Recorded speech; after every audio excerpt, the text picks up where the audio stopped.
Do you have it? Yeah,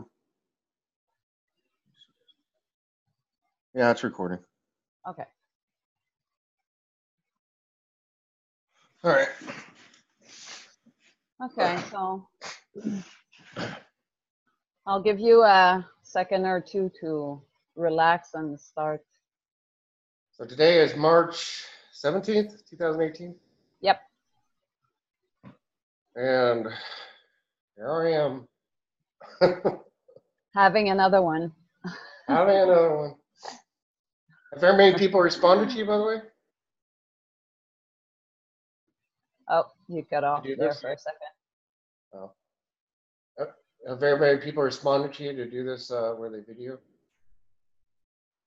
No, it's hard for me to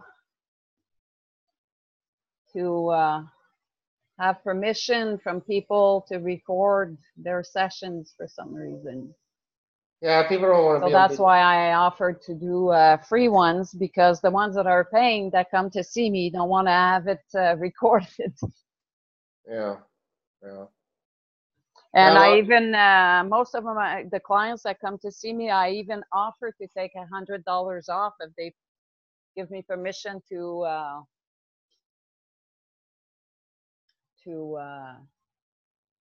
record. record, and they still don't accept the offer. So anyways, What about video them but don't put it on YouTube? I even told them I can just put an image and use their voice and or cover their faces, and no, no. Interesting. Yeah. So, but like when Alba Wyman said, she goes, you know, it took her a long time too before she was able to find one. But after you start posting some, and people do find them through the videos, you know, they find you through the videos. Most of them will accept to share their video after, because that's how they found you, right? Yeah, it's true, and it kind of like breaks ice. And I Yeah. mean, at this point, I think it's kind of like known if you want to get a session with Alba, you're going to be video. Exactly, If you exactly. don't, I mean, she has a long enough waiting list. It's like if you don't want to be video, next.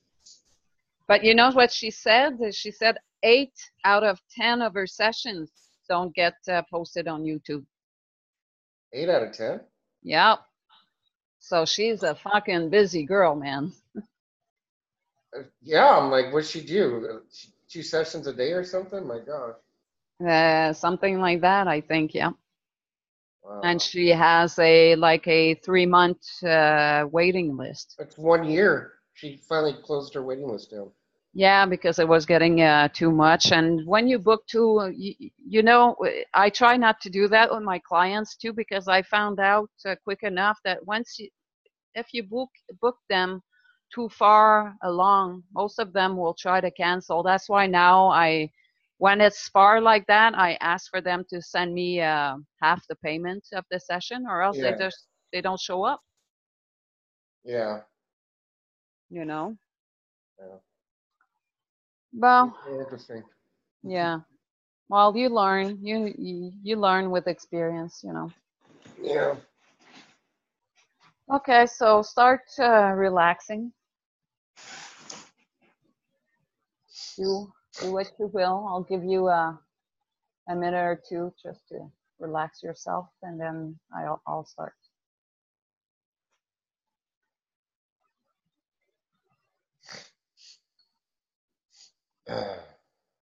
Just give me the thumbs up Yeah, we're good. when you're there.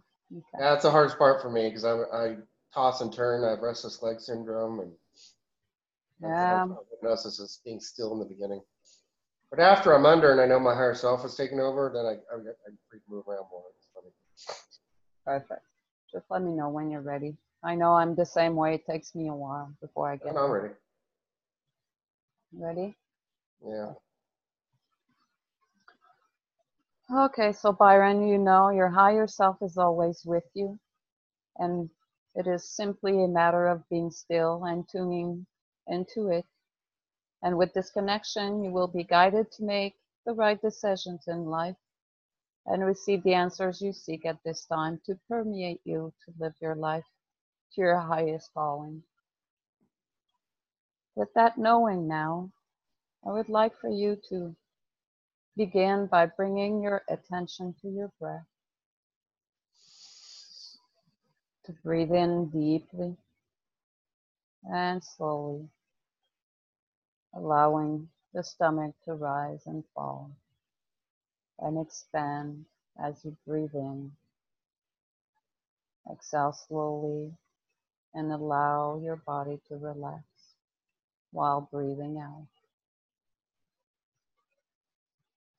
Again, breathe in. Are you checking Zoom to make sure that my camera's recording on screen? Yep. Okay, there it goes. All right, just making sure. So the way it works is when I talk, it'll pull up my voice. Yeah, that's how you have it set right now. Okay. And when you talk, it pulls up your icon. Okay. Okay. So breathing in and breathing out. And as you breathe in and out, begin to allow your mind to just relax and become still. And if you have any unwanted thoughts, just see them for what they are and simply let them slip away. And with your eyes closed now, just visualize sitting under a large tree, the branches of the tree extending out very high above you, reaching for the light. I'm sorry, my fan is making a ton of noise. Let me turn my fan off. I'm sorry. It's okay.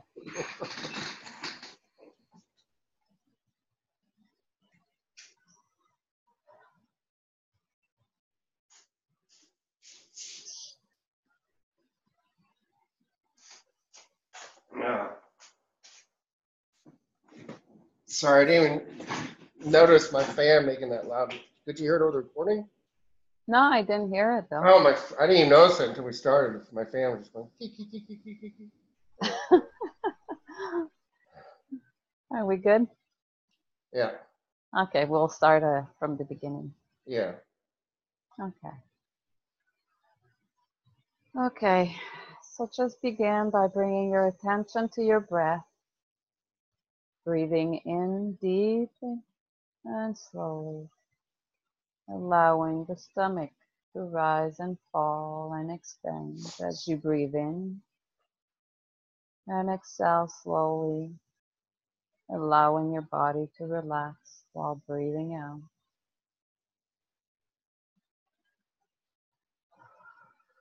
And again, breathing in and out.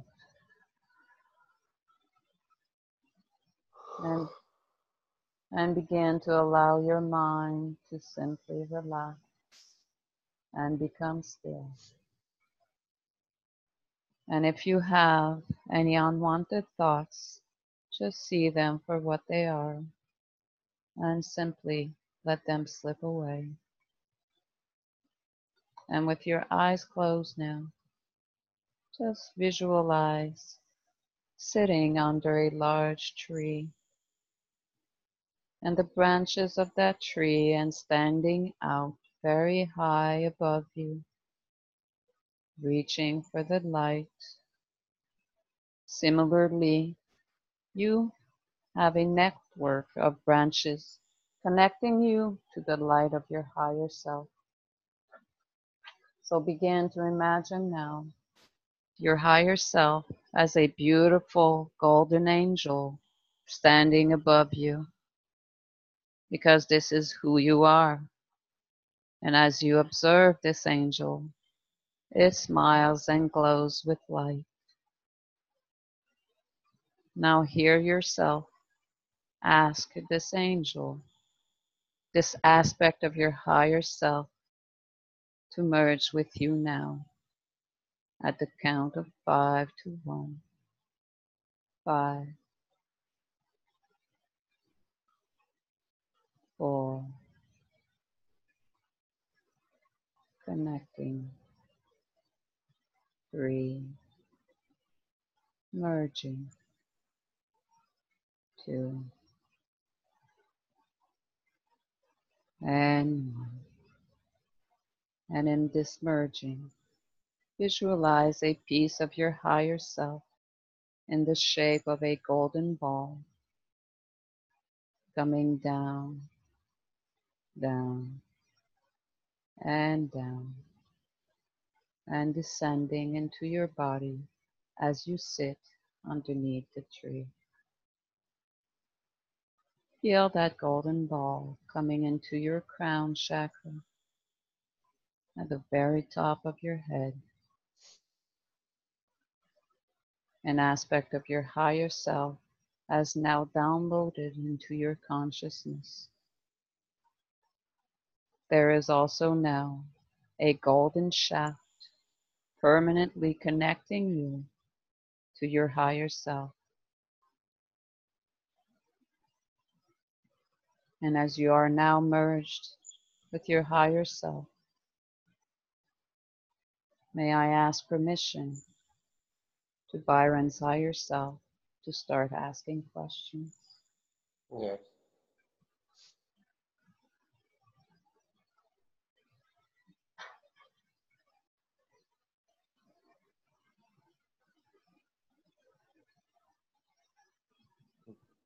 From your perspective, I would like to ask you, what is the shift happening on the planet at this time?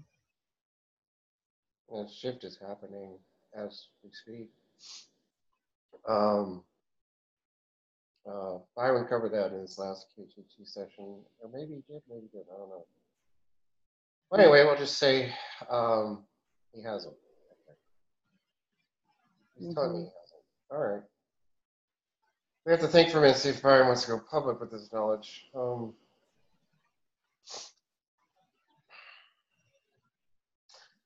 He's decided he'll go public with it. He had a client of his come here from Austin, and he had a lot of deja vus and couldn't figure out why. And turned out he had worked with this person in different lifetimes with each other. And this person was an Arcturian and a Pleiadian. He didn't really come from Earth. He doesn't. He's not caught up in the Earth systems, as we say. And through this person, it gave Byron, the human, great insight as to the capabilities of the Pleiadians. Because I, as my higher self, have been very alone for so long and haven't been really connected too well with the folks here, the boots on the ground, as we say. As he, I, the higher self, works with higher energies, and we were always having a hard time getting that. For those of you who don't know, I'm 1 of 15, and my duty station's on the outskirts of this universe. And a portal opens up from outside this. Think of all the universe as a bunch of bubbles, and I'm on the outside.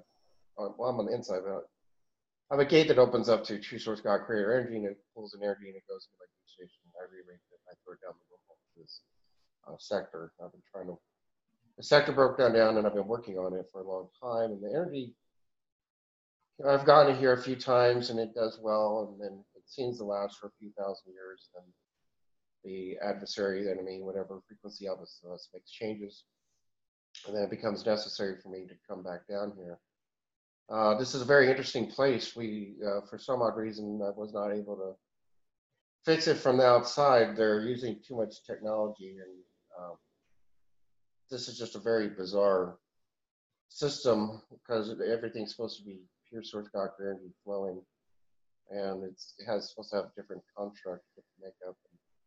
The technology, I guess, really bad analogy, but the closest I can come up with is it scrambles the true energy and makes it difficult for people to receive it. And even if they do receive it, they're not awake. They're so dumbed down and not aware. Whoops. I had a feeling that would happen.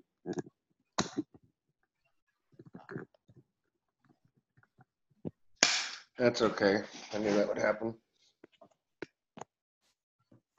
That good? Mm. So,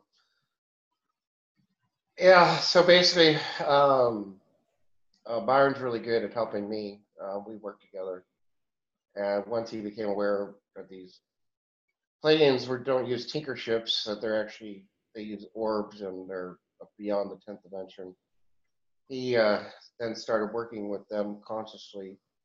Byron does a lot of missions and I do missions. We work together. And he began communicating with the Palladians and the Arcturians, and at night, even in the waking state, he can do this. Um, he can be a human and be in the higher realms at the same time. He has he's achieved what you call duality. So it's interesting. But so knowing how they are, he started communicating with them, and then he started teaching them about energy, and they were teaching him about energy, their ideas of bringing in true source God creator energy.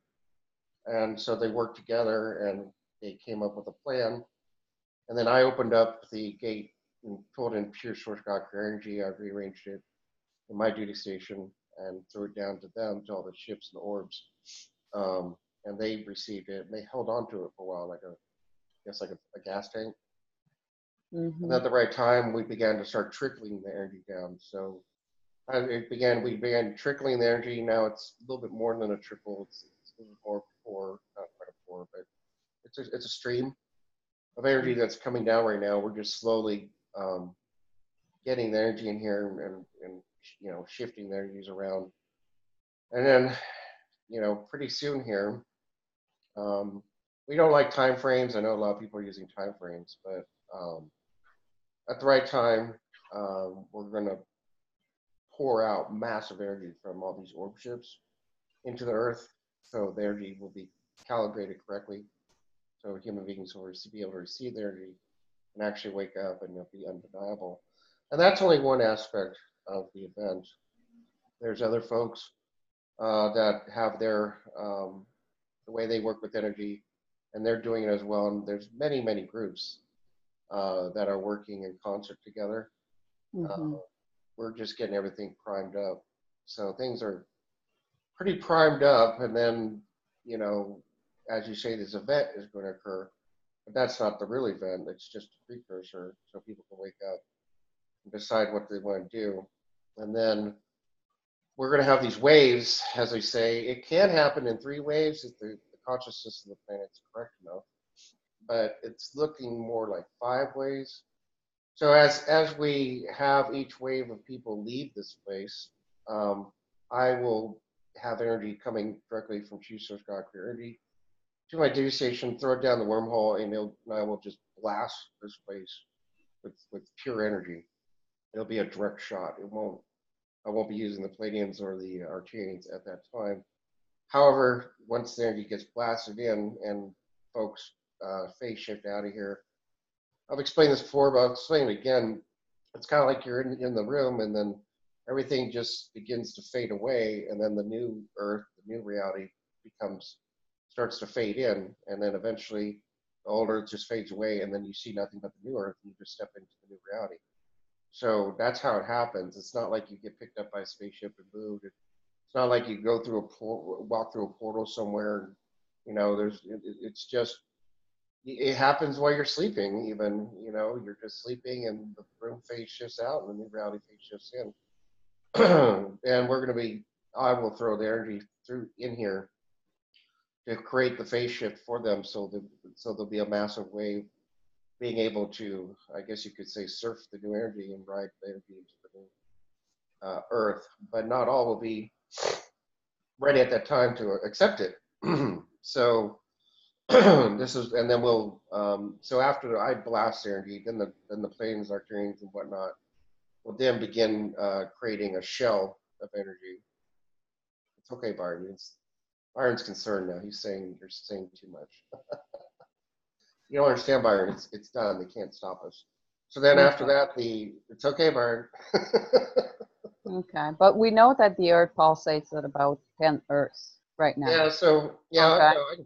Yeah. I'll finish. So Yeah. then the energy blasts in. Then our trains and planes will create like a shield of energy around the place and shield it and bathe Yeah. it, and then begin another trickle effect and another stream, and then we're going to throw another wave of energy in. Then those people will be able to shift out. So it's going to be done in waves. Is how it's going to happen. Okay. So will that affect, because we know the hologram of the Earth right now, and in between the Earth and its ionosphere, there's a vibration of 10 Earths, and uh, it has now been proven by science that it affects our very building blocks of our DNA. When these things are, because we know our circadian rhythm here on Earth vibrates at 7.83 Hertz, Yeah, and the sure. Earth, will that affect? Is that a coincidence? Was that who built this program for us to be able to come here and have that experience? Oh that Is was this? another aspect of Byron has many aspects. There's me, the higher self. There's Mm-hmm. different aspects. So there's another aspect of me that helped create this place with a large group of people. And it was beautiful. It was like heaven. It was basically what you call the 5D birth. Yes. And the enemy came in and basically tricked people into saying you have to become hybrids in order to survive. You have those Anunnaki stories and Anu and all those folks. And they're just one aspect of folks that came in. And basically, they tricked people into basically, I guess the simplest way of putting it is they trick people into leaving what you call 5D Earth and coming to this Earth. And um, they created this, they mirrored this reality, created a mirror image of it. They learned how to split dimensions. So they split dimensions. They created this is supposed to be oh, people like to argue about dimensions. You can say there's a million dimensions, okay? But for simplicity, we'll say that the physical universe, if it existed now, has 10 dimensions. It originally Yes. had 8 dimensions, and they learned how to tap into what you call the invisible field of physics, which, if you look at Byron's drawings, those three Mm. circles, that's the universe that we live in. Yes. Okay? Yes. Actually, the one he shows on YouTube is the original design. It's an 8th-dimensional universe. They learned how to split dimensions. They created the 9th and the 10th dimension. They created what you call like a maintenance deck where they can move around realities and run this place like Disneyland. Like, you're at Disneyland, you got all people enjoying the park. There's tunnels and there's security and people, they're bringing supplies in. There's logistics. There's a lot of stuff that goes on around behind the scenes. And basically, they just came in and took the place over and they created a mere fake reality. This is a very physical reality. I don't think it's a fake holographic, thing. A lot of people want to go there too. But in essence, they tricked everyone into coming here. And they fooled people because back then, those folks didn't know about deceit. They didn't know about lies. They didn't know jealousy, anger. They didn't know any of these emotions.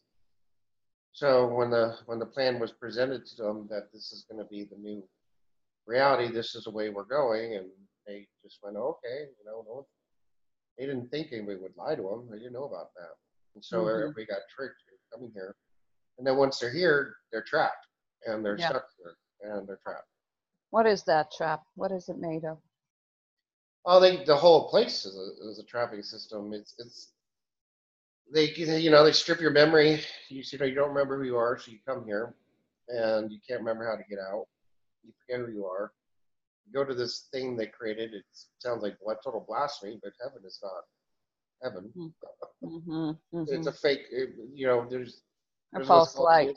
there's a healing temple, and you're supposed to get healed, and you're supposed to move on, and go back to True Source God Creator, or go to another planet, or come back here if you want. But they took that over, and it's not powered up all the way, and they That you have a little vacation home. They knock on your door and say, "Hey, you got to come back. You got to do this. You got to do that." That's all lies.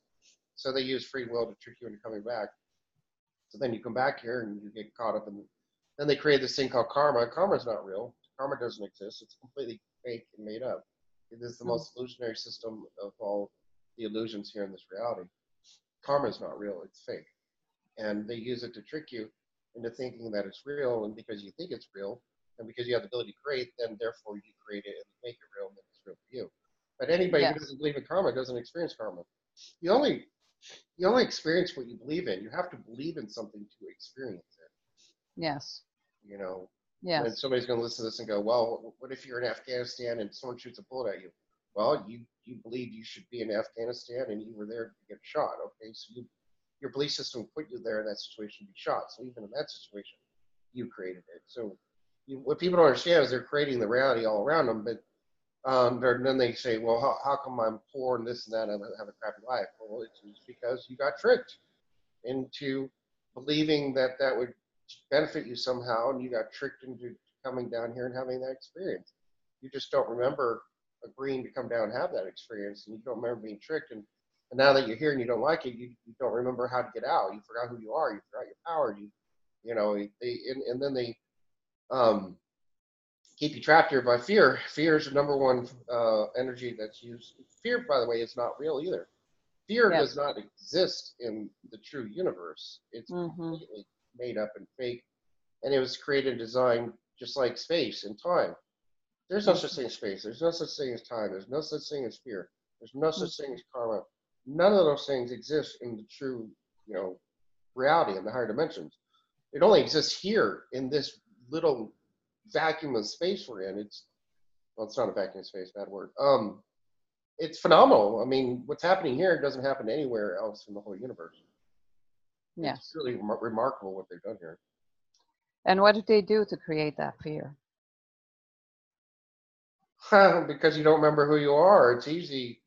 Like, well, I'd say, but religion was a big one, you know. Yeah, but did they use a certain technology to lower our vibration, or are we doing it Oh yeah, yeah, ourselves yeah, with?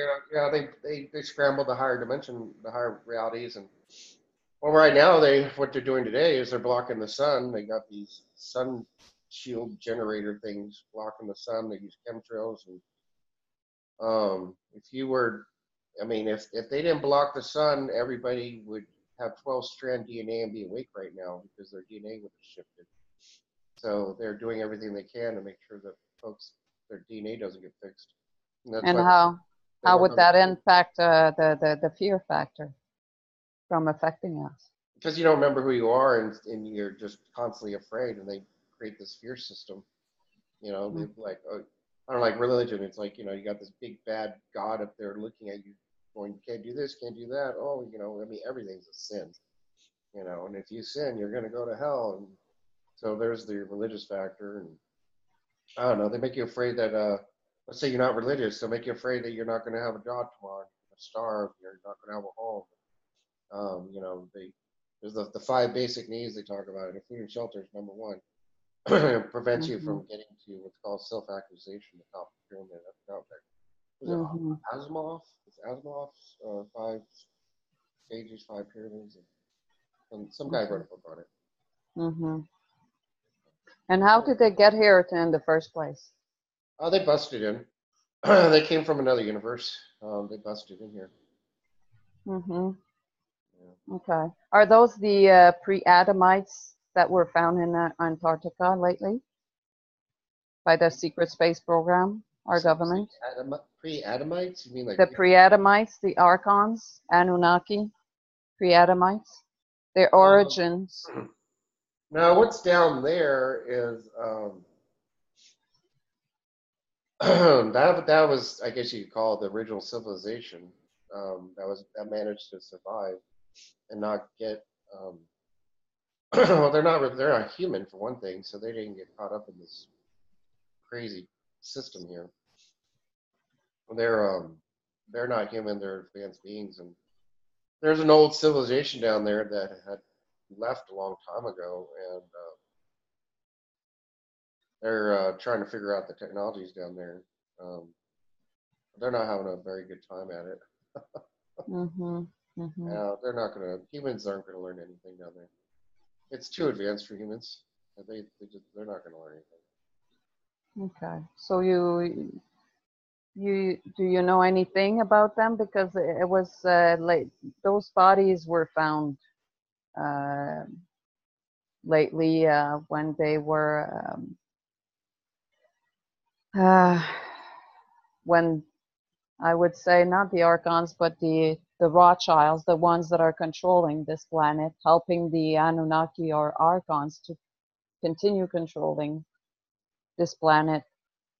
They were said to visit Antarctica, and a pre-Adamite civilization was found there, Oh which yeah, were, yeah, some of the originals yeah, that were first here on planet Earth. yeah. The folks that built the pyramids.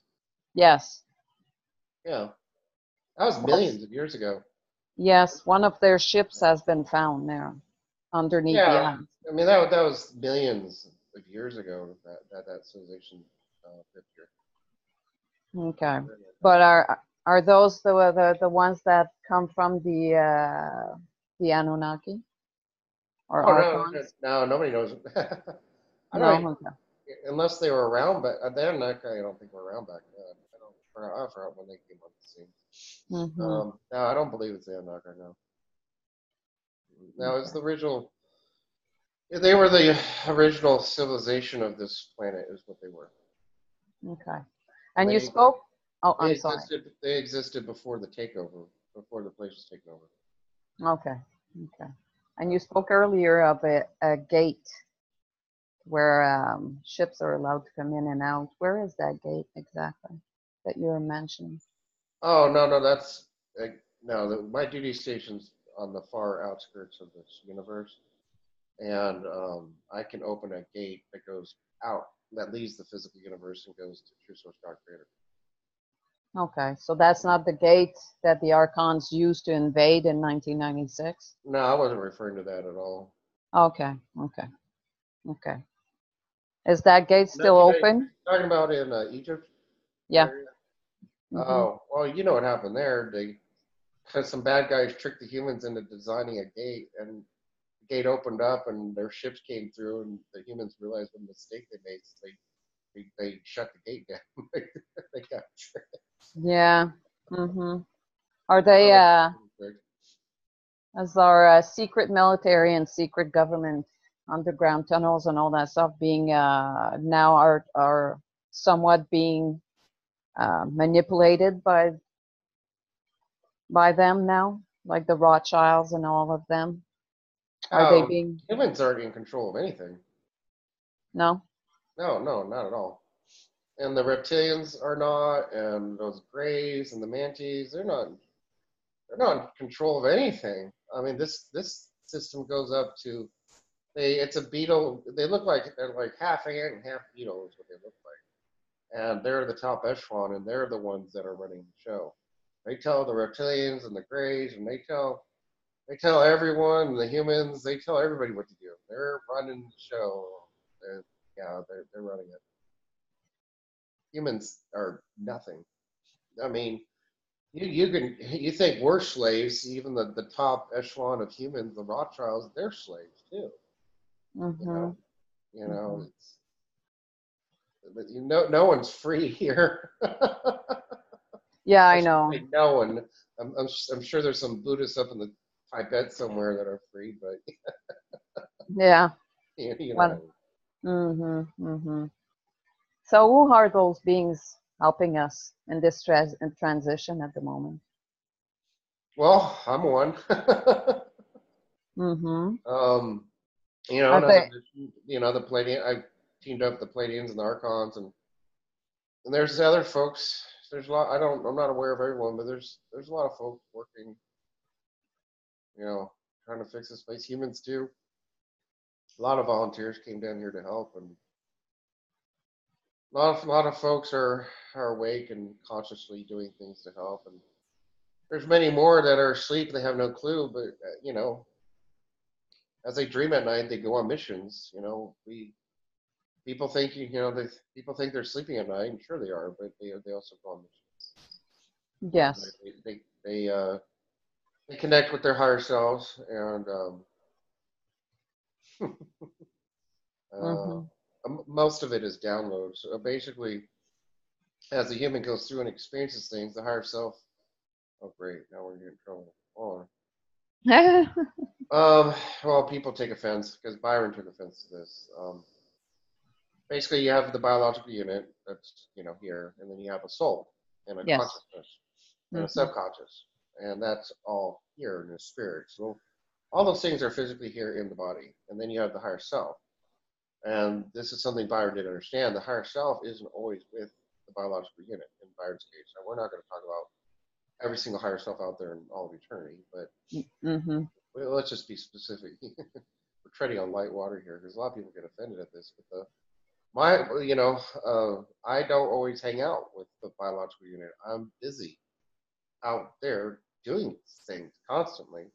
And then at night, in particular, I'll come to him and I'll get, I mean, whatever. A whole week will go by, and I can come and get a download in a nanosecond and see what's going on, and then I know what to do in the higher realms, the higher dimensions.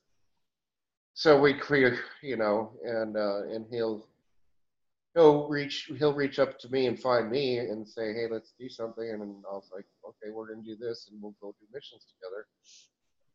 So we do missions together as well. But everybody's always working. You just don't know it. Even if you're not awake, if you're listening to this, understand that you are working at night and you are changing ground. Yes. Mm-hmm. So let's just move back for a second. I have a question when you mentioned. Okay. Byron needs to buy a new one of these things. It's a suction cup, and the suction cup keeps falling. Sorry about that. Okay. But it doesn't bother me at all, so we're fine. Okay. Does that look okay? Oh, yeah. And if we are to go back a little bit when you mentioned uh, karma is not real, Mm-hmm. what would you say to someone that feels stuck somewhat in a loophole to where the same pattern keeps repeating in their life? What's happening there if karma is not real? They're just not learning their lesson. I think the best example I can think about is, when you do KHHC and you go into a past life, the past life always shows the person a repeat pattern. It doesn't matter what life they go to. You can go through, I've never done it. I mean, you go through 3 lives with a client, and there's just a repeat pattern. It doesn't matter if it's like if they lived as a caveman, and then if they lived in a Renaissance, and then if they lived in the 1950s. The same pattern repeats itself over and over again, and then you'll find that person's having the same issue in this life too. And the second they become aware of what is happening in all these past lives and they understand what's happening, all of a sudden instantaneously they become free in this life. And the reason they became free is because they were caught in karma and this belief system. And the second they became aware of the belief system, the second they became aware of these patterns, they can go, oh, well, I've learned my lesson. I can be free of that. And then boom, they're free. And then the karma is erased. So is it fair to say that what is not real is actually, it could be, it is real. People are experiencing it on the physical level, not on the soul level, maybe. When you create your soul plan, which is actually a trap, but you do experience it as a physical being. Is that what you're saying? Yeah, I mean, it's real because you make it real. Okay. But how can someone that doesn't know it's even happening, they have no conscious memory of it, create it? And that's why it's such a beautiful system of trapping you here. So it's happening unconsciously. I don't know how to get free of it except to become aware of it. And the only way to become aware of it is to do this type of work, going under hypnosis. Okay, so it's being programmed within you unconsciously. Is that what you're saying? Yeah, it's a I guess you call it a subroutine program that runs throughout, goes from life to life to life to life, and they keep this subroutine running and Mm-hmm. just change the main program, making it look like things are different, but in reality, basically they find out what your soul, what traps you, and then they present this trapping program over and over again. Like, I don't know, maybe you have a fear of money for some reason. So they'll keep putting you in lives where you're poor, and and you won't become rich, and so you'll be miserable and poor, and you also have a fear of making money, and they'll keep, so that's your subroutine, and they'll just in your theme of life, and they'll run that theme life after life after life after life. Mm-hmm. They'll present you saying, oh, you gotta come down, you're gonna do this life, you do this, and you're gonna learn this, you're gonna learn that, but you're not gonna learn anything. It's designed so you learn nothing. Yes, It's exactly. designed to make you think you're going to learn something, and it's designed to just trick you. That's Mm-hmm. all it is. Mm-hmm. Everything. It's ridiculous.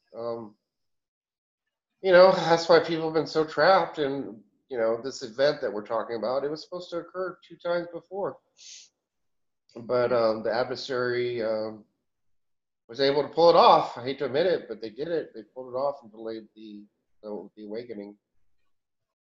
So So is that why it's so important to be living as conscious being and to notice what is happening in your life actually? To become conscious creators? absolutely, yeah, absolutely. Mm-hmm. I always say focus on bringing in pure source God creator energy and Mm-hmm. love. It's not a human language thing. It's a knowing, and it's a feeling, and you just feel pure energy flowing through you. They call it meditation. People meditate, Mm-hmm. um, even when people pray, that's a form of meditation.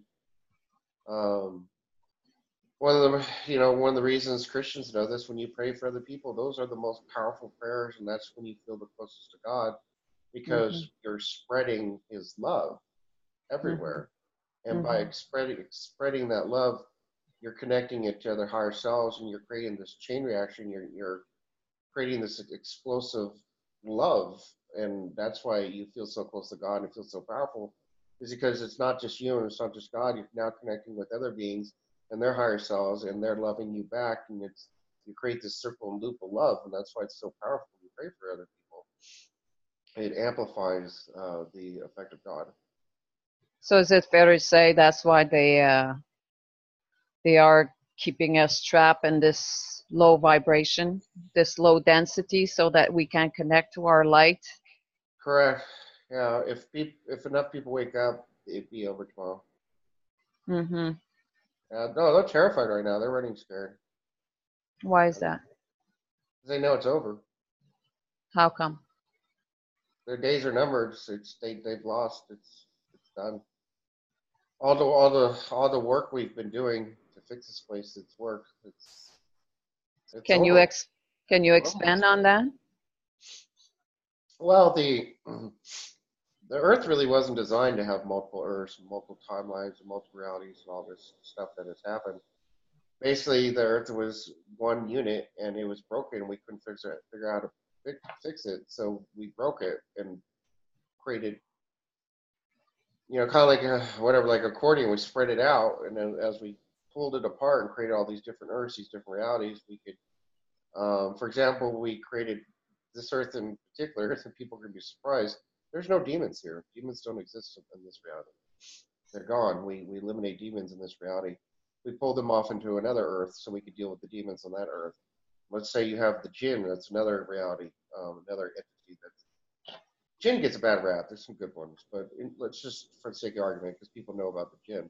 So we Mm-hmm. pulled the jinn off into an Earth where there's just jinn, so we can work on that. Mm-hmm. Let's say there's an Earth where we're having a big problem with the Illuminati, so we get the Illuminati off onto that Earth so we can deal with the Illuminati and deal with them. Let's say we had a problem, rape and murder and crime, so we created Earth and threw all the people that create that over to that Earth so we could deal with them. So we separated all the different energies to different Earths and pulled them apart and separated them. But at the same time, they were under the illusion that they're also connected into one. It's a very complicated system we created. So we broke the Earths into many different Earths, but specialized them. We created specialties, and then we sent teams down to heal these different. They had their specialties. They work with murder. They can work with that person. They can work with jinn, demons, whatever. Yeah. So we were doing this specialty teams working on these different Earths. We got them cleaned up and we've been pulling them back together. That's what the Mandela effect is that people experience.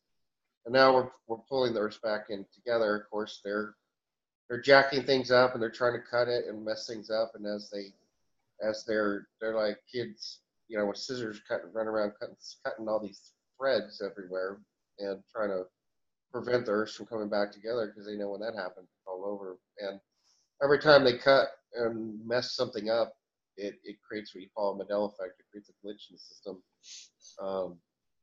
Humans were never supposed to catch on to the Mandela effect, but it's actually the enemy spring up that made humans aware of it.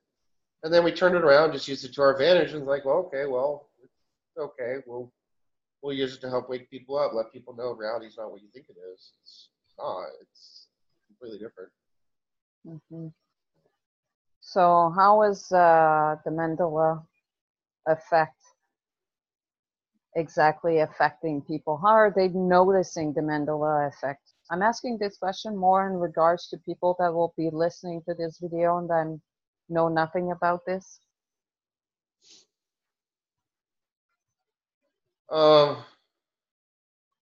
Is it from because the veil is thinning and the light Well, is becoming more prevalent? We're switching from timelines to timeline without noticing it? Is that what is the Mandela effect? it's not that we're switching for timelines. It's just the timelines got separated so we could heal them. Mm-hmm. That's occurred differently on these different Earths, and then now we're bringing them back together. Everything's just supposed to melt back in be one, and it's supposed to be seamless. No one's supposed to notice.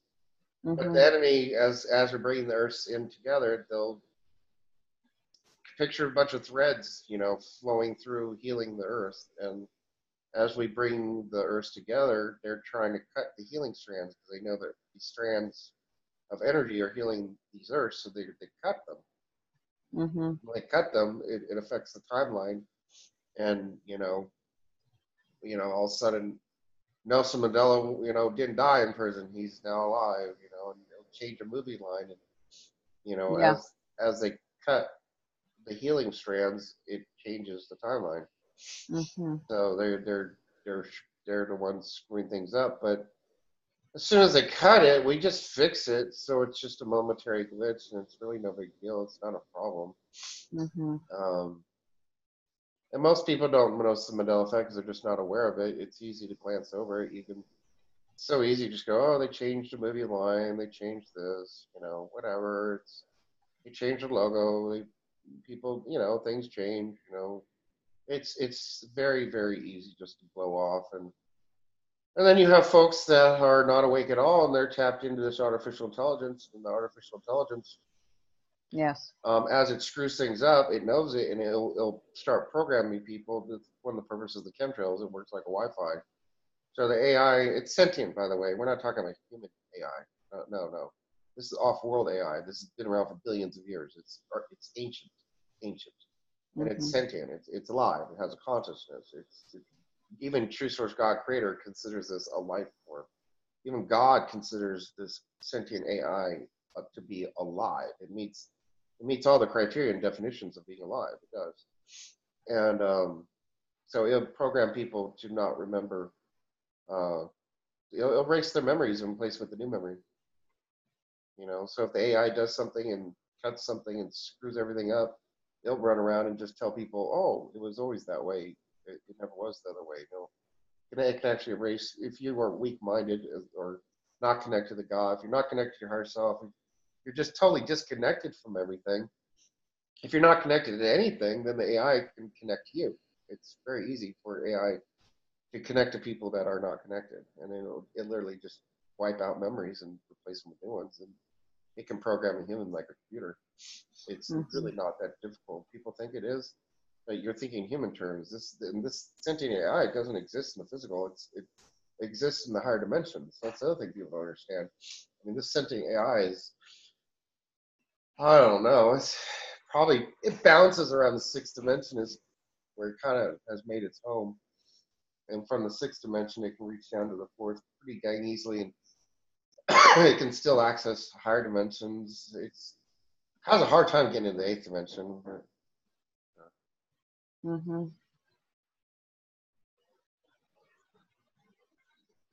sorry, someone knocked on my door. I'm deciding what to do here.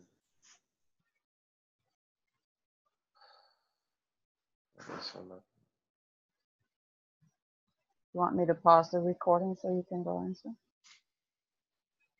Yeah, I'll pause the recording.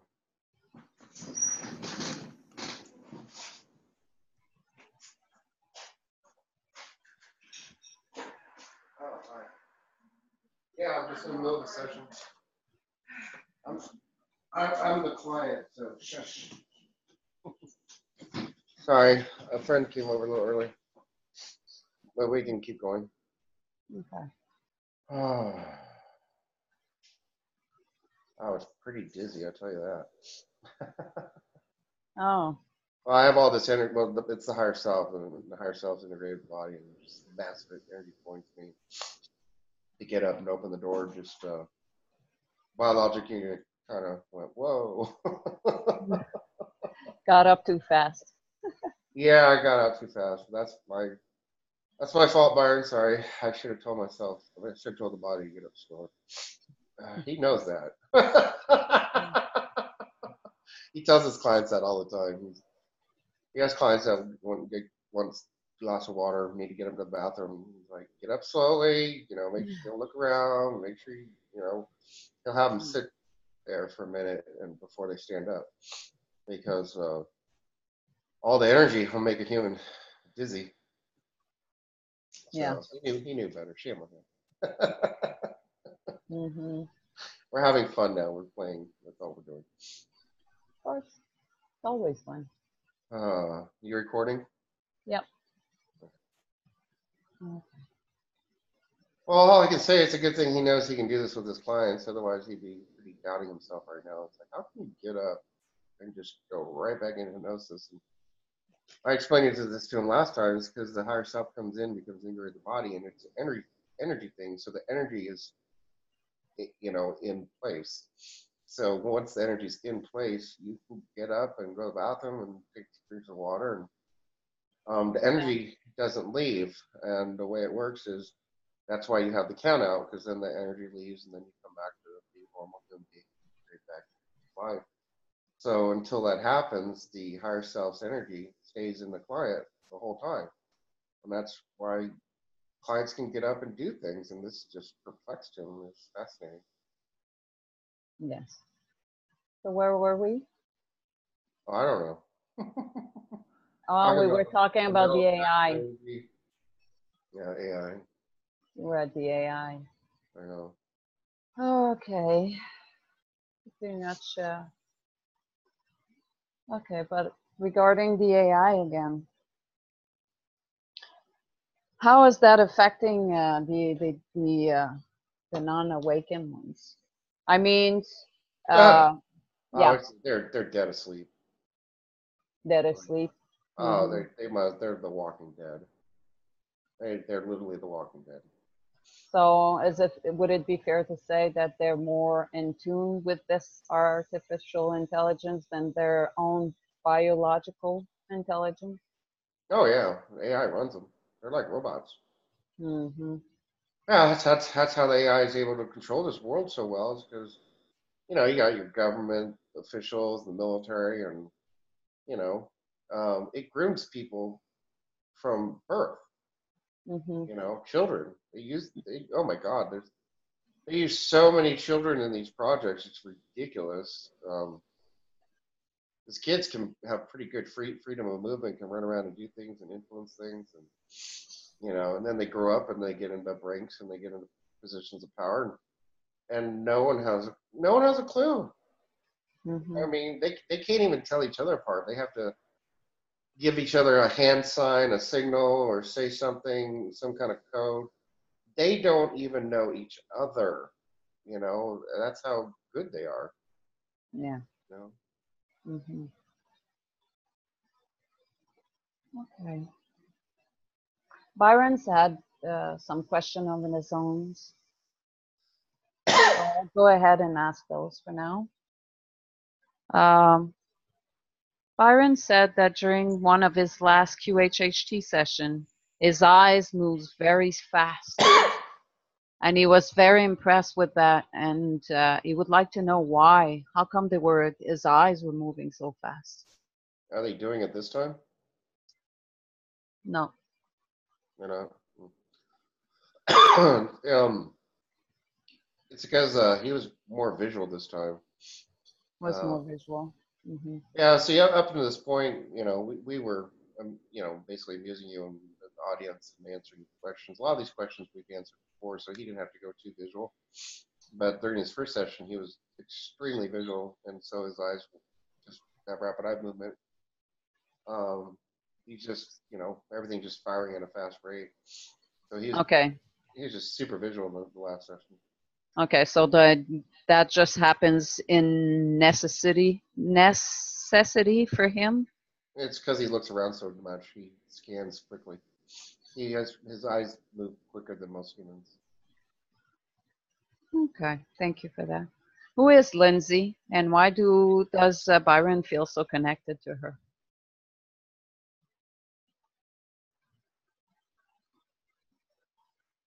Well, I mean, he got tricked basically, and uh, into thinking that they're going to be together, and uh, believing it was real. As I say, whatever you believe becomes real. Mm-hmm. So because he believed it so much, it became so real, and he developed that connection. And it's love feels good, so it's not something he wants to like break down, tear apart, and throw away. Mm-hmm. It's everything's okay there. It doesn't matter what he feels about that situation because he knows he got tricked basically. He got fooled. Um, that's okay. And who knows? Maybe someday it will work out and all come true. Mm-hmm. Everything, the timelines are they're changing so much. Um, it's truly remarkable. I mean, this is like a whole new timeline we're on right now. The Mm-hmm. timeline we're sitting on as we speak didn't exist a year ago. It's new, Mm-hmm. and it is constantly changing as we bring in these other Earths and these other realities and merge everything together, and as we pour in true source God creator energy in this place, and other beings come as well. But oh my gosh, there's so many different beings here to help. It's phenomenal. It's a true symphony and orchestra um, of collaborations. It's Mm-hmm. phenomenal. Mm-hmm. So I mean, even a week from now, this timeline will completely change again for the better. Mm-hmm. Time is, you know, we came down here for whatever, as I say, a purpose, or to do this or do that.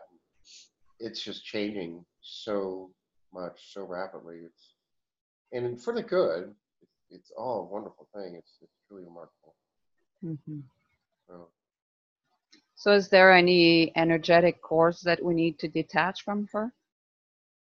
no, we're fine. Okay. So during a QHHT session again, he wants to know why he was shown a pyramid in Egypt and a temple. Yeah. Yes. Oh, because I guess I should let him. Well, the enemy was messing with him, and they knew who he was. They wanted him to go because there's this temple in India that has all this basically pornographic stuff etched into the side of the temple, Mm-hmm. a lot of sex acts and stuff, and because the higher self, it doesn't matter if he lived then or not. I have the ability to go there, and I could actually take him there, and he could stand there as an observer and watch all the crazy things that happen. they thought it'd be funny for that to happen. But he knew he didn't live then. He's like, wait a minute, live. I lived in India in a past life, but I wasn't at the sex temple, and I don't know anything about it. And you know, they were messing with him. They thought it'd be funny, but he ended up going to the correct place, as Dolores says, you know, the appropriate time and place. You know. Okay. And what about the temple in India?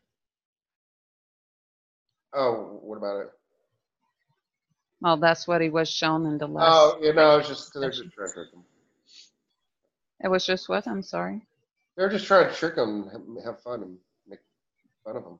The enemy was. Okay. Yeah. What was the purpose of that? But because they thought it'd be funny for him to think he actually lived that life and be describing sex acts on YouTube. Oh, okay. Yeah. Was that a way to attempt to discriminate his work? No, they're just for having fun. They're pranksters. They're jokesters. Everything's a game to them. They thought it'd be funny. That's all. Okay. They just thought it'd be funny. Okay. They have very childish sense of humor. They're ridiculous.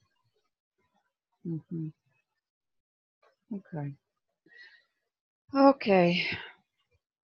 So you have the true source, God creator, then the higher self, who is the 1/5 of Byron.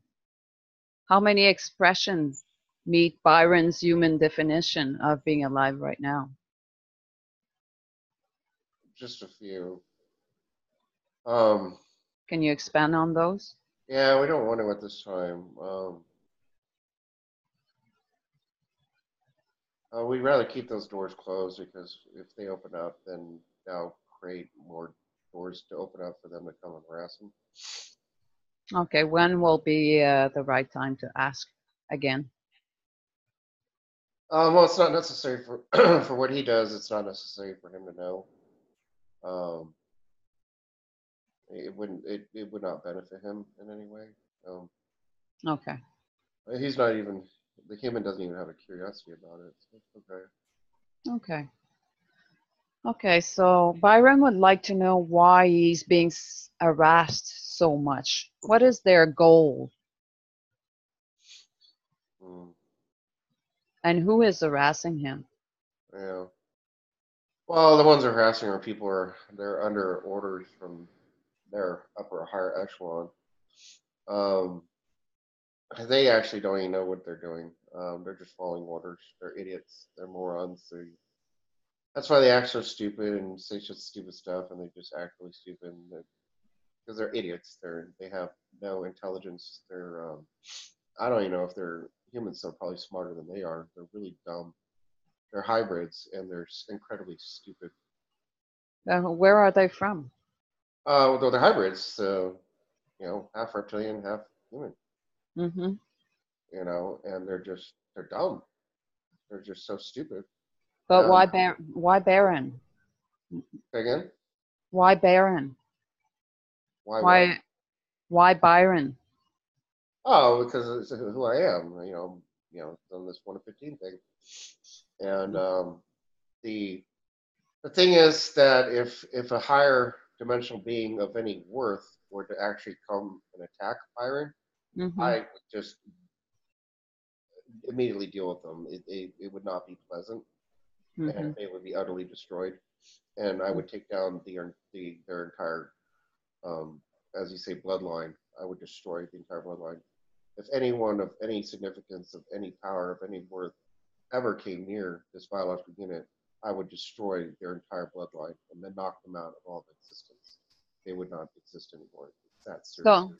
So is you don't higher dimensional beings know not to mess with other higher dimensional beings. We have rules, and no one is allowed to mess with them.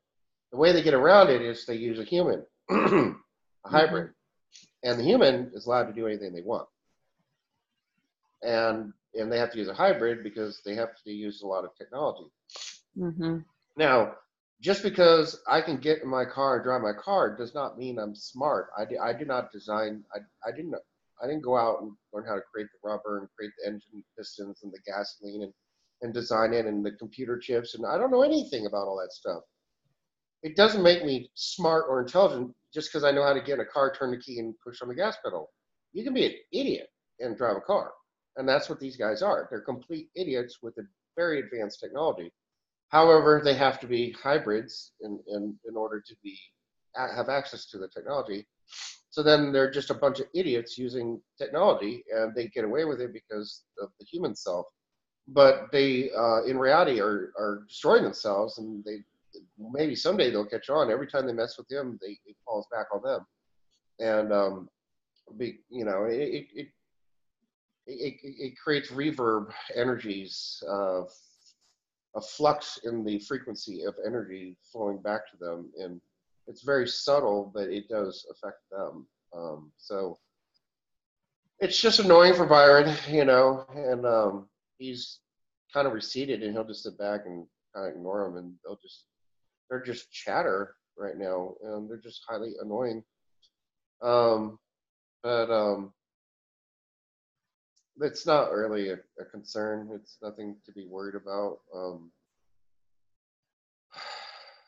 on a second, Byron. Let me just answer Byron's question. Byron, you don't want to do that. It's possible. And you're right. You've never done that. And I can't say what. I'm being quoted here. Okay. So Byron, yeah, you can do that, and you're smart not to do it, and just don't do it. It's not worth the hassle. It's not worth the time. It's not worth the effort. It would take way too much energy to do what you want to do to them. It's just not worth it. So pull that energy out and just let it go. It's easier just to forgive and let go and turn the other cheek, so just move on. All right, next question. Okay, but for people, like I mentioned before, for the people that will be listening to this session, for them to better understand the answer you just gave, can you expand on who is the one of 15th of Byron? Who is the one of the 15th of Byron at this time? Oh, well, and humans have discovered us. Well, I'm one of 15 harmonizer, the universe, God being one of the 15, and I'm one of them. So basically, the order of the creations, you have true source, God, creator, then he created the three, you call it the Father, Son, the Holy Spirit. From there he Can you created. slow down on your answer? You Oh. speak very fast. Well, there's true source, God, creator, and then he created the three, and people call it the Father, the Son, and the Holy Spirit. And then he created the circle of five. I don't know anything about the circle of five. I don't know anything about them. Then he created the seven protectors that's in the Bible, known as the seven lampstands of God. Then he created the nine. I don't know anything about the nine. I don't know anything about them. Then he created the 15. I'm one of 15, and he created us just kind of like when a guitar gets out of tune, someone has to put it back in tune. So we were created with the specific purpose of maintaining energy or maintaining the frequencies of the universe and making sure everything stayed within a certain boundary, that it didn't go higher or lower. So we maintain the universe. We're known as the harmonizers of the universe, and our duty stations are enormous. There's only God being one of 15, and then there's God, and there's 14 others, and I'm one of 15. And there's two more of me here on the outskirts have come when they're. So in this physical universe, it became necessary. There's now 4 of the 15 that are present in this physical universe. We had this place is just so out of control. I mean, it shouldn't have been necessary for 3 more of my kind to come, but it's necessary in order to create the correct harmonic frequencies and the vibration patterns, and to get everything going. I couldn't do it from one side of the universe and shoot it in. I needed to create a reverb and flux factor and all kinds of fancy physics stuff, and get things oscillating correctly and adjust the frequency patterns. I couldn't do it alone, so I had to call in 3 more of my friends. So the 4 of us are going to adjust the harmonic frequency of the whole universe. In string theory, they've discovered us at the 6th dimension. there's this harmonic frequency. It's also known as the sea of glass in the Bible. This is Mm-hmm. all described in my paper. You can read my paper and read all this. It's in my paper. It's the book is called The Mandela Effect. Everything's Changing by Stosh Erickson. It's on the website. So, but then after the 15 were created, then there's the 24 elders were created, and then the archangels were created, and then the angels, and then the physical universe got created, and everything else got created after that. So I was never supposed to come here in the physical. Why did he? Well, I'm a higher dimensional. I'm one of the higher. I exist outside the physical universe. I should have never come into the physical. But why did Byron? Oh, because the sector broke down so bad, I couldn't fix it, and I came down here. I never even came near this sector. You kidding me? My duty station's so far away. I don't cruise around the universe. I just hang out in one area and permeate energy all throughout the place. And this sector broke down bad, and I couldn't fix it, so I came here to see what was wrong.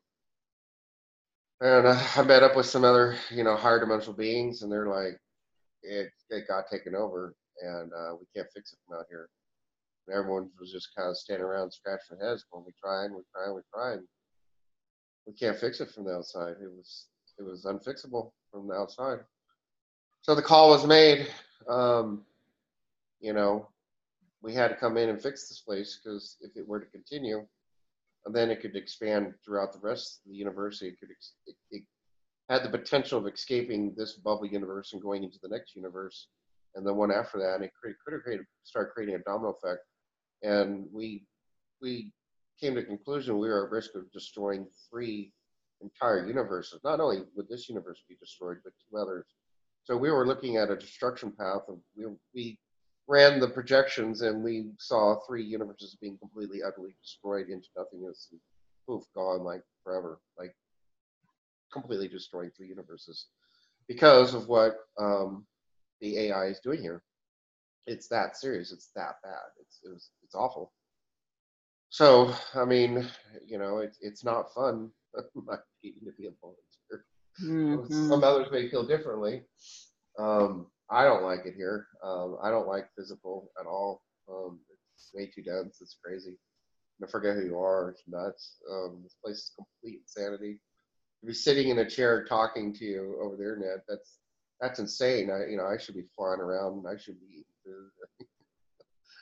Mm-hmm. taking a shower and using the restroom. And this existence is just, people think this is normal, but this is complete insanity, if you ask me. Mm-hmm. So yeah, so I had to come in here, and others had to come in here, and thank God, people answered the call. Mm-hmm. We're all working on fixing this place. It looks like Okay. it's finally going to work this time. I'm very hopeful. Mm-hmm. I mean, it's looking really, really, really, really good. It looks really. I mean, everything's lined up so beautifully, so perfect. We're constantly running the equations and the calculations to get it to figure out when to pull the trigger, as you say. Mm-hmm. And I guess the lower dimensions, well, not to humans, but they're antsy. They want to pull the trigger, and the higher ups are the ones that are being cautious and holding on. And Mm-hmm. we're like, hey, we did this, tried to do this twice before. Let's take our time, relax a little bit. Yeah. Let's make sure we get this. It has to be beyond perfection. I mean, it's so delicate of an operation. It really has to be beyond perfection. There's so many calculations that go into this reality to make it happen. Mm-hmm. And now you want to create a shift and the fluctuations and get people out and do all the things we want to do. It is it has. I think it's the most complicated thing that's ever happened here. It's beyond, as you say, quantum computing. Mm-hmm. That the reason the AI is losing is because even though it's sentient, even though it's a quantum computer and it can do massive calculations, it's not as fast as us. It cannot do the calculations quick enough. It doesn't have the power. It can't. Even a quantum computer can't do the calculations quick enough. It's not possible. It doesn't have the ability to do the calculations quick enough, number one, and number two, it doesn't have the correct, let's say, formulas. It doesn't have emotion. You need emotion. Yeah. You need love. It doesn't know anything about love. It doesn't understand love. So you not only do you have to have the calculating power and the know-how and the quantum computing, and then you got to have the love and this and that, and then you have to have the experience. There's just so much that goes into it, but I can see it. I'm looking at it right now. It's there. I mean, it's ready to go. It's ready. It's ready. We're just waiting for the right moment. So Byron's personality wanted to know why you don't protect him more than that. As he's He going. just thinks he's not, but he is in reality. He has. I mean, he's right to feel this way. I mean, when you're connected to me, one of 15, one of the most powerful beings in all of existence, for heaven's sakes. One of my expressions he learned is known as kind of like a founder race that runs around and creates these realities. I mean, just to be connected with that one being alone is just phenomenal. So it's kind of an entitlement. It's like, I'm this incredibly powerful being, and I got these little idiots, like gnats or mosquitoes biting me. The mosquito's not going to kill me. It stings a little, it itches, but it's a nuisance. It's a nuance. Nuance? What do you call that word? Nuances. Yeah, Yes. yeah. The bugs, they're just bugs. They're called bugs for a reason. They bug you. Okay. That's all they are. They're just bugs. They're just bugs. They're real. The tunnel thing. No, that's not even a real threat. That's all. Okay. What are all the voices in his head? Oh, it's just the enemy because he can. I mean, if he were to turn on thing, I mean, he could hear every single being in existence all at once if I were to allow it. He can hear anything he wants. So it's like a radio tuning into many channels at the same time. Well, he can tune in any channel. He can astral project there consciously. He could be standing up with his eyes open and be standing on the surface of Mars at the same time, having a conversation with another being. He can be in multiple places at once, existing all at once. Is really what reality is, and that's something he knows and understands. And sounds crazy to humans, but it's just normal for him. He's so advanced. It's just normal. But how can he just choose as Byron to channel to connect to just one channel? Oh, well, they make fun of him all the time because that's what he does. They always come to, hey, if you're this powerful being, well, why don't you go bring in your higher self and kick our butts? And, oh, well, why don't you do this? And why don't you do that? And blah, blah, blah, blah. And he's like, because I don't need to. Like, shut up. I'm here at Byron living my life. Go away. So he can choose to tune in to all those stations or just one. He has the power to do that. He could choose to leave here right now. He had that question later on. Of course, we're not going to allow it. Okay. You can break a lot of contracts, but this is I'm 1 of 15. We work together. He's gonna. Sorry, Byron, you're gonna hang out here for a while. We need you here. Okay. You're serving a very high purpose. He's not a normal human. Okay. So we'll move on to a more down-to-earth questioning and personal to Byron. He's asking the last time he saw Danny and a road appeared.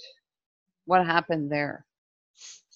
Yeah, so I knew he was going to ask that question, so I gave him a dream, and I answered the question in his dream, and the answer was that they're not human. he thinks they are sometimes. I mean, these hybrids look so human they can't even tell each other apart sometimes. That's how good. Mm-hmm. And he just needs to remember that they're hybrids and they come from another reality, a higher dimension with very advanced technology.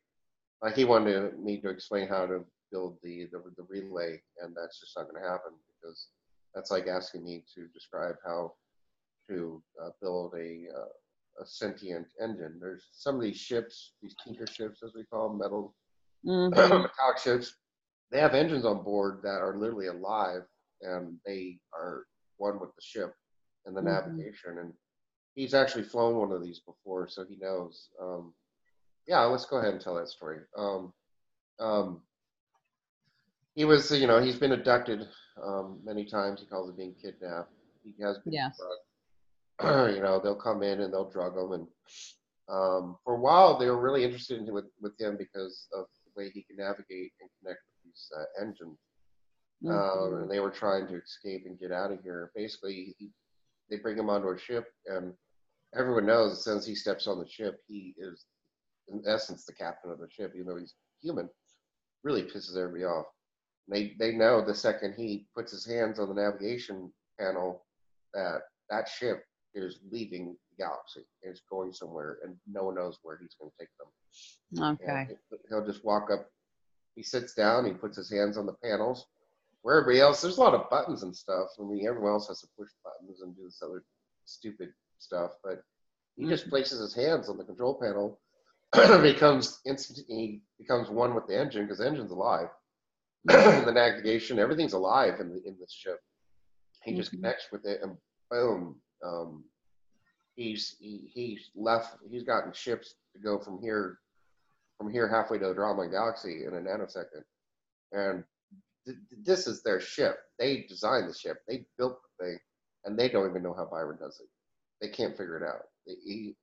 He does things that they just don't understand, Mm-hmm. and they constantly are. Um, that we make the joke he hasn't been picked up by the anal probing rays because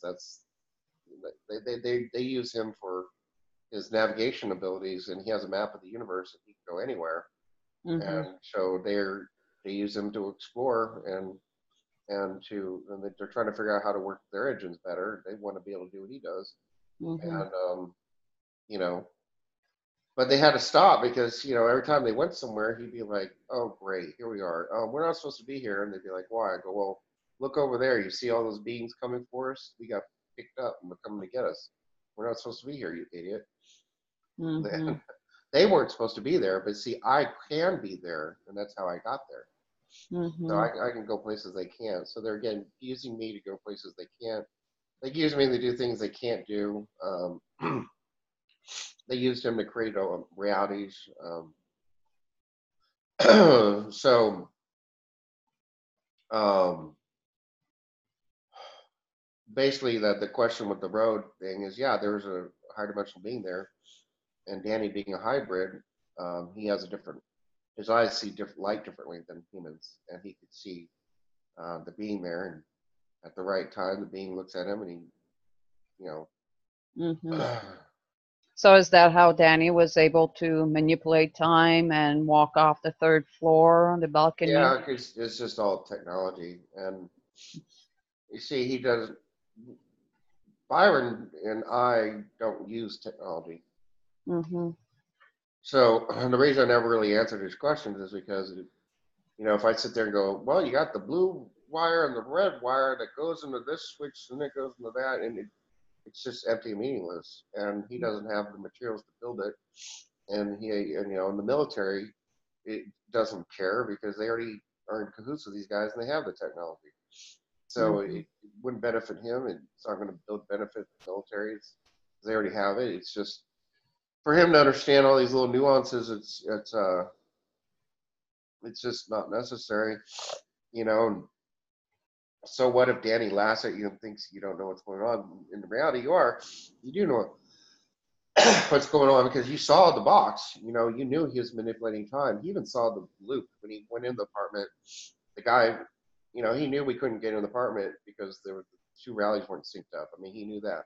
he knows how he got from the first to third floor. They went through they warped reality and bent reality, and so it appeared that he couldn't even walk straight. He put his foot forward and his foot went like 2 feet to the right, and then he put his left foot forward and it went 2 feet to the left, and he he was like he was sober, but it was like being drunk and wobbling all over the place like a drunken sailor. He couldn't Mm. walk straight. That's because he was literally walking up steps in reality. So, and he, because the reality was scrunched. He wasn't like going forward. He was just wobbling back and forth, walking up to the third floor.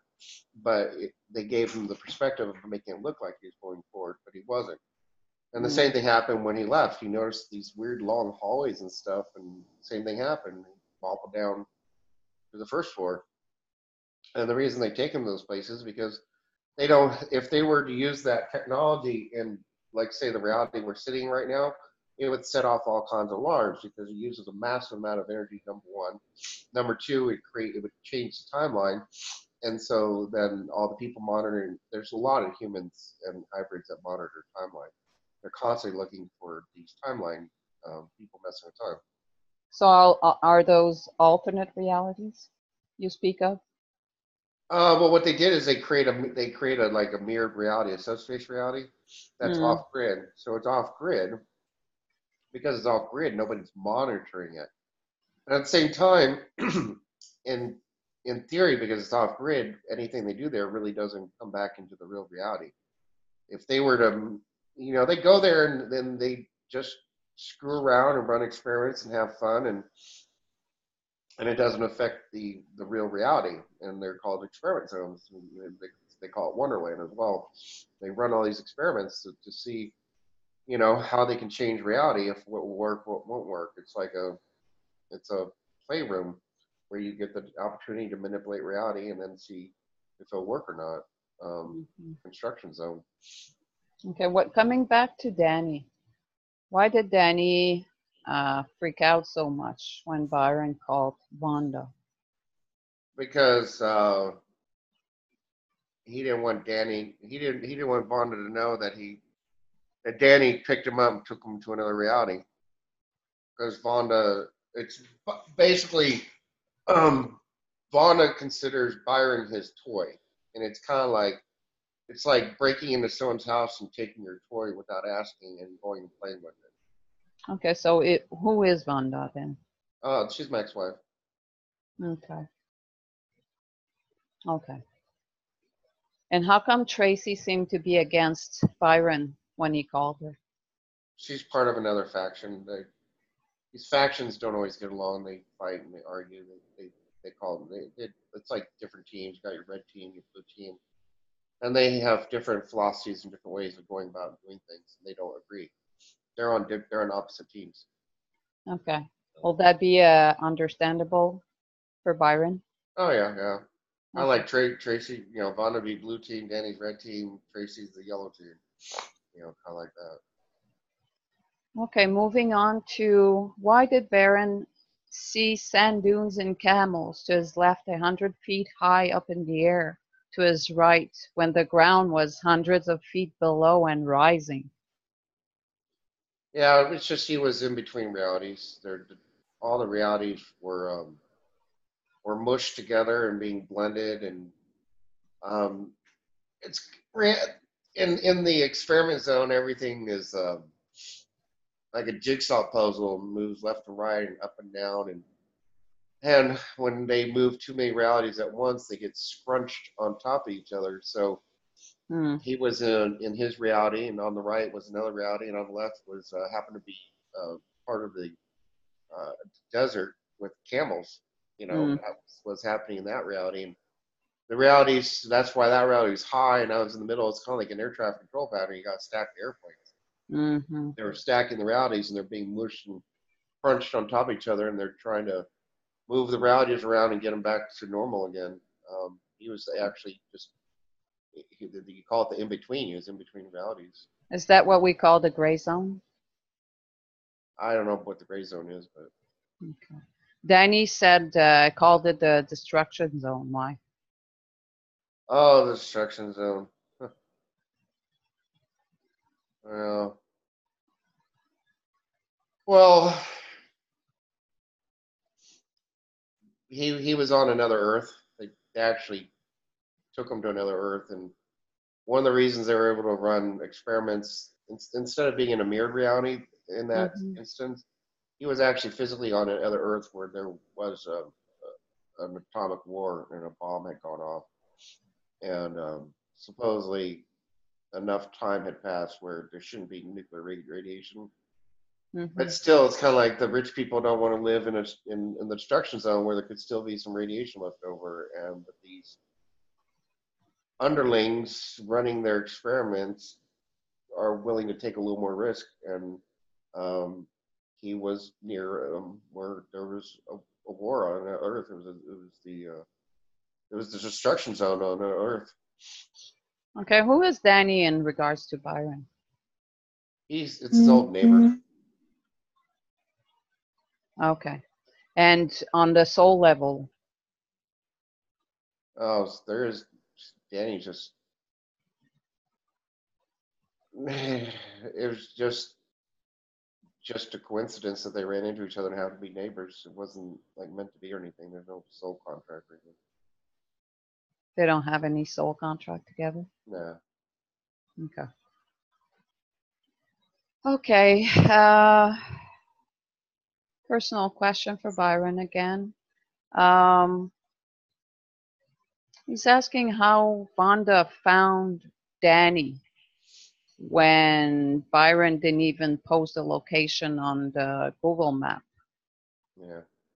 Yeah, well, that was one of the times where he got kidnapped and taken to another reality. But the funny Mm-hmm. thing is, by him posting it on the internet can go through realities. Mm-hmm. So by when he posted it, it went through realities to Bonna's Facebook and the reality she was at. She immediately looked on the map, said that's not where he lives. So she was able to trace the energy signature and find out exactly where he was. And how did she accomplish that? Oh, well, she's a hybrid. She's a hybrid. Okay. So she's in cahoots with these folks. But what? She How works for did them. she? Yeah, I know. Okay. She has Okay. technology that humans don't. She has access to Oh, it. okay. That's the answer I was looking for. Okay. It's all technology. These folks are all technology. I Okay. don't. You take their toys away, and I think a human being would probably be more powerful than they are. Mm-hmm. They rely so much on technology; it's ridiculous. Does Vonda know she's an hybrid or is just Well, there's more than one Vonda. That's the other confusing part. okay? But there's a Vonda that is completely aware, and there's another Vonda who's not. Mm-hmm. Okay. And what happened to him there when they took him there between those realities? They were they realized they went too far, and they were actually running a game to actually try to kind of help them. It's the funny thing. Um, Hmm. They but they seem don't to do be. anything for themselves. I mean, anything for Yeah. anybody. And so whatever they're doing, they're if they could help Byron, and it would somehow help them. They Mm, don't they're service to self. They don't do anything for anybody. yeah. They're either following orders or they're doing something for themselves. They don't do Mm-hmm. anything for anybody. I Mm-hmm. don't even think they would help their own child out. They're pure evil. Mm-hmm. Okay. So that will be clear for Byron once he Yeah. gets out of trance. Perfect. Okay, another one here. Byron once tried to call his work and could not get through. But Yeah. Byron, Yeah. you heard the guy Yeah. tell, yeah, Yeah, with the relay thing, yeah, we talked about that. okay, Yeah, he had a okay, technology in his phone that could call in between dimensions. It could go through realities. And the okay. phone Byron had was just regular technology. It couldn't go through dimensions. And they So, picked him up, and you know, yeah, in that particular time, they were trying to possess him. They wanted to take over his body and possess him. okay. Where did he find himself at that time? Say again? Where did he find himself at that time? What do you mean, where do you find himself? Well, he said he was in another reality, or they kidnapped him. Well, he was just there. He didn't find himself. I don't know what you mean. Okay. Well, it says he came out of the back room and said, "Here is my phone," and it happened to work perfectly. In great Yeah. details, where did Byron find himself at the time? Why was he taken there? Yeah. Well, I answered that already. They wanted to try to possess him. Okay. Okay, that's the relay technology, so I'll skip that question. Okay. Yeah. So what happened to the Earth Byron was born on, and what is that Earth? What is the Earth he was born on to begin with? It's been destroyed. Was that Agartha, the original Earth? And it wasn't the original Earth, but it went through World War III. It's toast. Okay. Is there a name for that one? No, it's just an Earth I was born on. Mm-hmm. It's the Sagittarius armor. Okay. Sagittarius armor is toast. So, There's still people alive on it, but they had full blown nuclear war. mm-hmm. Okay. Could he go back there if he Oh wanted to? no, you don't want to go back there. No, No. Why? because it's been destroyed. It had nuclear war Mm-hmm. and all out nuclear war. Oh, okay. But you said there's still people living there. Well, people survive through nuclear wars. You don't Okay. kill the whole planet. People But it's always. not. Okay. Okay. You got people in the dumbs. The people in dumbs survive. Okay. People survive. So the next question was that Baron no longer wanted to be a volunteer, but you answered that already. You're not gonna let him leave, so we'll skip that question, I guess. It's like, sorry, tough. Everybody wants to leave. You kidding me? Who wants to be here? I know. Except for the eve of the Rothschilds and the people who are in power. I mean, Yes, but it's yeah, people need to stay positive to, like you've mentioned, we are creator beings, so we create our own reality. By not wanting to be here, we'll stop existing on this plane, but it is a beautiful place when it's not being controlled by maniacs. oh yeah, 5D Earth is amazing. I, Okay. through Byron's clients, we got to go there many times. A lot of his Mhm. clients choose to go to fifth dimensional Earth, and he can astral project. He goes there with them and gets to see it, and he can see what they see because he's standing right next to them. He's not your normal practitioner. He goes with people to these places. When his Yes. client goes back in time, he goes back in time with the client. He's standing behind the client, watching everything the client's watching. Yes. He's Mhm. not your normal practitioner. Mhm. you know. So, That's what we need. yeah, someone asked me to try to teach it. I don't know how, but I don't know if there's ever enough interest. I will. Byron's made a couple videos. So the word's going to get out there for him, and people that vibrate at the same frequency will find him. Yeah. We tried telling him to not let the ego get away, not to be offended because his view count is not that high. Mm-hmm. But we constantly have to tell him. Mm-hmm. It doesn't matter. One person could be watching you. If you change the life of that one person, then it's all worth it. It's like So what if you get 300 views? That's a pretty good sized church, if you ask me. He's got a church. Yes. You know. Mm-hmm. Mm-hmm. If he's a minister and had a church and a building, if 300 people showed up every Sunday, he'd be tap dancing on the ceiling, say I'm the greatest. That is a success actually as a pastor. Yes, that's true. he has to look at it in that perspective rather than the, these idiots that put up cat videos and get 1 million views. I mean, I can't believe how people love cats. You put up a cat video and bam, 1 million views overnight. Humans love cats. I should start Well, putting I mean, cat videos in front of my regular video. I don't know. I know. I think it's just a way for humans that are stuck here to disconnect from what's really happening and get a glimpse of happiness once in a while. So, speaking of Byron's clients, has anyone or any frequency opposite to Byron sent him any clients? If so, who? No. I mean, that's really not going to happen. And even if it did, it wouldn't matter. It wouldn't Um, matter. no, he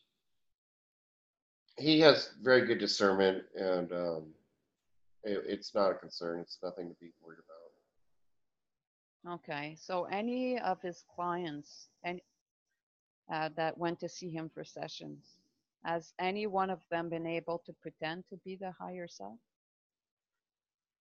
about. You're getting quiet there. Do we have bad internet again?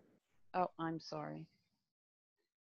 During Uh, any of Byron's session, has anyone or anything been being able to pretend to be the higher self?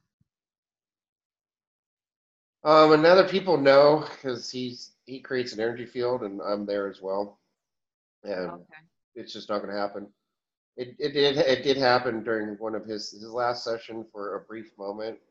Um, I kind of it's complicated, and this part should probably be edited out for YouTube. I don't know because I'm not a normal person, and basically, um, Byron was asking questions, and I couldn't really give him the answer, and it was about the enemy, and the enemy was right there trying to bust in, so I allowed the enemy to come in and talk for a minute because it would have to answer the question. And I wanted to see how the enemy would answer the question about the enemy. And Byron knows that this happened, and it was just for a couple minutes. He was never under any risk or any threat or anything. And I mean, he would never do this with one of his own clients. We would never allow it to happen to one of his own clients. But this is, this harmony here. It is, I'm 115. I'm a little bit different, and so I decided to play with them. Is really what I was doing, and they thought they had the upper hand, and so I let them come in for like a minute and try to answer some questions, and then I kicked them out. And Byron immediately picked up on it. He didn't have to wait for the recording. He knows when I'm talking and when someone else is talking, and he knew immediately. He was sitting there. Unfortunately, I didn't tell him because then, had I told him what was about to happen, then they would know. And he kind of freaked out. He's like, wait a minute, this isn't the higher self. What's going on? He immediately knew. He's like, this isn't the higher self talking because Byron's, the client is always in the background listening. Byron is listening right now. The ego's listening. And the higher self is talking. That's me talking. And Mhm. so he immediately knew that someone else jumped in for a minute. And he's like, what's going on here? That's not the higher self. And then I immediately kicked the thing out. So to answer that question, that did happen for a brief moment. Mhm. Um, And when you speak of the enemy, who is the enemy you're talking about? yeah, you're super quiet now. I don't know why, but I did hear you. I Okay. say the enemy is frequency opposite of us. Anything opposite of me is my enemy. So Okay. Okay, that's what. Okay, thank you for that. Okay. Um, how does Baron do a QHHT session with people who cannot visualize anything at all? oh, by the way, I just realized you're French. That's why you're pronouncing it the French way. It's Byron in English, but in French it's Byron. Okay. We. I just realized you're doing that. You're pronouncing my name with a French accent. In Greek, it's Byron. If you were Greek, it's Byron. People don't know that. Byron. But my name is pronounced different ways, and depending on the language, it's not Byron in every language. Is Mm, what's unique about. I don't know if that's true of all names, is it? I don't know. Well, with my name, depending what country you're in, you pronounce it differently. Like when I was in, because he went all over Europe, and one country is it's Byron, it's Byron, it's Byron, it's I mean, it's funny all to hear all the different variations of his name. But I'm sorry, what was the question again? Okay.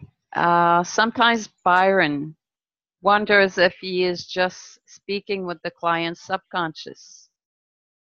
Has Uh, that or will that happen? it's pretty rare. I mean, because we want to answer the question to be exact. Yes, there's been times where it was the client's subconscious, and he knew it. Um, you just got to take the person deeper and get them more relaxed and get the higher self more integrated. That only happened like once or twice. And he's had like 35 sessions, and it only happened like 2 of his clients, and it happened very briefly. So it's that can happen. The answer is that can happen. A practitioner could be talking with the subconscious, and it's not the higher self. So that can happen. Okay. And out of 35 clients, it happened twice to him briefly, but he immediately knew. That's why because he was perplexed because you asked the question, may I speak to your higher self? And the person said yes.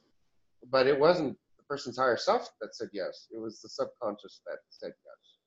So he was Yes. talking to the subconscious. And Dolores didn't teach him that that could happen. But he picked up on it immediately and he knew. And he's like, wait a minute. But because it wasn't taught to him that this could happen, then he started question the whole validity of it. Am I really talking to higher self? Am I ever? What? And it's good for him to question and someone answers. And that's what happened. He began to wonder, who am I talking to? Is another being coming in and talking? Is it the subconscious? How do I know that I'm really talking to a client's higher self? Because he, wants to be authentic and pure and deliver the best sessions possible.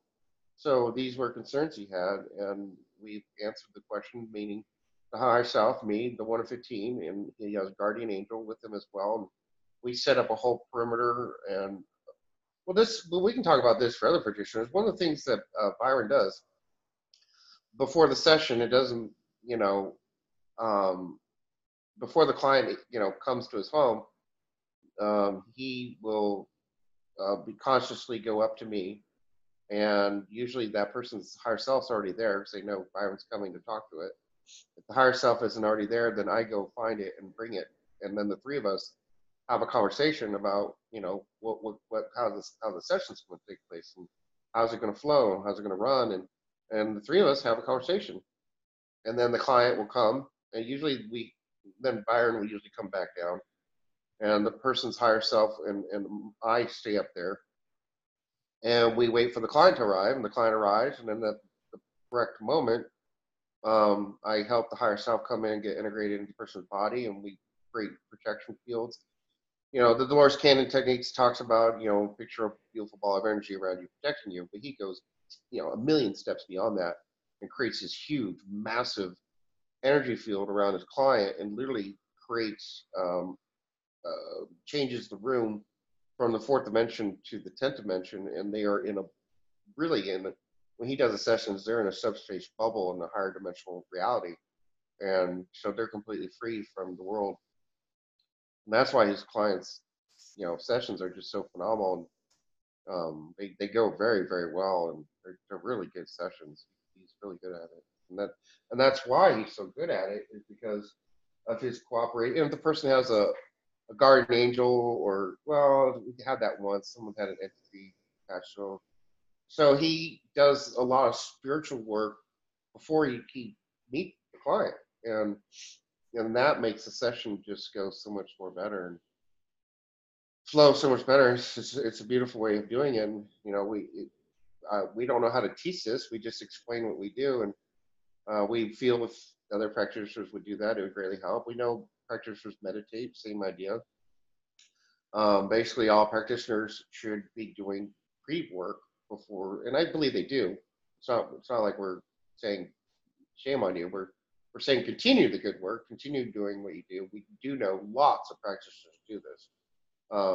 And this is one visualization exercise perhaps that you can add to your pre-work is visually, mentally going up to the great beyond and meeting your higher self and having your higher self, find that client's higher self and have a little meeting and have a little chit chat is what we recommend. It works for us anyway.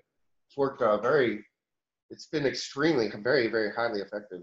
So we recommend it. Yeah. All right. Next question. Could you recommend that same technique for his clients that can't visualize? Yeah. See, we have to change the whole script because the Lord's Canon script is designed for visualization. Everything's a visualization. You visualize this. Mm-hmm. We have to change it to a feeling.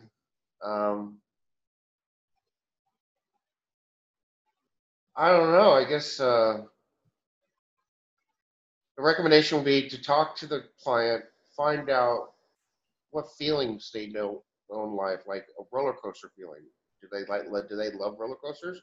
Well, then maybe we could say, hey, you're on a roller coaster and you're going up the roller coaster, up, and then boom, you're being ejected out of the roller coaster into, I don't know, a pool of water, and then the pool of water turns into the meeting room where they're there with the higher self. Maybe something like that. Find some physical motion that, maybe they like skiing, and I don't know, maybe have them skiing down into the meeting room. Maybe they know that motion. Because basically, with the soul harmonics technique, we want to get the person going somewhere. Well, soul How harmonics. about how about MP3s exercises before the session? Yeah, well, we tried that, but people can't. We've discovered there are people that do not have the ability to visualize. And we went on the internet and found visualization exercise they can practice, and they can't do it. For some reason, they can't visualize anything. But So well, for some of my clients, if I may, yeah, that can't visualize, what I'll do is just connect them to their real life situation. I yeah, said, yeah, okay, what are you going to be doing tomorrow? They're like, well, I'll be doing this and I'll be doing that. How are you seeing that in your head? Well, I can see my car, I can see my house, I can see where I work. So describe them for me. So there you go. You're able yeah, to yeah, visualize. yeah. That's what we're getting at because the hypnosis techniques have you visualize things that you've never done before. So like the idea of the roller coaster, they've done that before. Find out because with the soul harmonics technique, it's a little bit different than what we're doing here today. We're trying to get the person to leave this earth and go to the great beyond. And Mm-hmm. Mm-hmm. what he does is he gets people connected to his soul family because a lot of people want to come to him because they want to be connected to their soul family. So we created the meeting room and some people want healing. They come with diseases and stuff. So we'll go. We want to leave this reality, this energy field, because it's harder to heal here. And your soul Well, family, you're not going to come down here. when So they don't want to visualize that way, you can also maybe a good way I do is make them visualize. I ask them if they dream to recount one of their dreams because they're not here when they're dreaming, they're out there. So that gets them going. yeah, yeah, yeah, that's a good idea. Yeah, but what he wants to do is, people need a lot of healing. He takes them to the great beyond, to like a 10-dimensional subspace that he creates, Mm-hmm. and Mm. we can heal much faster and better there. It's much more effective. And we True. love, and the soul family's not going to come down here. There's two. We're in the muck, so we have Yeah. to get out there to meet the soul family. So we go out there. So that's why he's Mm-hmm. talking about motion and motion they've already done to get them to move out of this place. So that's one idea. And then as far as using more traditional hypnosis techniques, yeah, a dream or something they've done. So you're alluding to another type of technique we can do. They're all wonderful, and we appreciate your ideas. They're good, absolutely. Yeah, but it's just a shame some people can't visualize anything new. They can go Mm. into their minds and visualize the past, but Yeah. they have a hard time visualizing something new. It's interesting. Mm-hmm. Yeah, Okay. and one of them's even a Reiki master, and he does remote healing, and he's phenomenal. He's really, really good at it. I mean, he has had remarkable results with people, myself and friends of mine, even a cat. He healed. The cat was like on his deathbed, and within 10 minutes of him remotely working on the cat, it was like healed. It was like a miracle. I mean, this guy has this incredible Reiki master abilities that he can't close his eyes and visualize. It's I don't get it. Well, I also had experienced clients like that, and what I find is that they're so high on dimension. I think they connect more with the dimension to where you don't need to visualize because Yeah, everything already exists. yeah. Thank you for saying that. That's what I was getting at. I was alluding to. I Because you go up high enough in the dimensions, and it's not visual; it's all a feeling. And I think that's why he's such a good Reiki master, is because he's just a very high dimensional being. And I don't know if part of it is what I believe what you just said, and the other part of it could be a self-defense mechanism where if they were to wake up and realize who they truly are, then they'd be miserable as a human. Because True enough. to wake up and find out you're one of the most advanced beings in all. It's one thing to find out, to wake up and finding you're a child of God and you're a really powerful being, but then to And find you're out you stuck here. and then to find out you belong to the top echelons, or some people might call it royalty or whatever. And a Mm-hmm. couple higher selves use apparently there's this word buzzing around in the higher realms. They call them originals. People understand that word, and so people refer to me as I'm an original. Well, Byron did it, and he's fine. He's doing just fine, isn't I'm he? not a normal human being. I have a genius IQ. I have I'm literally a genius. I have a genius IQ. Well, that's That's what I mean. most Okay. people in my situation would have gone completely insane or killed themselves by now. It's just I'm able to figure everything out as a human. I can figure things out, and I Mm-hmm. understand things, and put things into place, and so it doesn't bother me. Mm-hmm. So, most people don't have my capabilities. They don't. They're the brain, the body that they're in. The brain doesn't have the ability to do what I do. They're just they they can't. They're not. It's kind of like a dog can't talk. A dog's never going to talk. Can we do a full body scan on Byron? Especially, he asked on his 4 implants. Oh, those things. Yeah. Oh.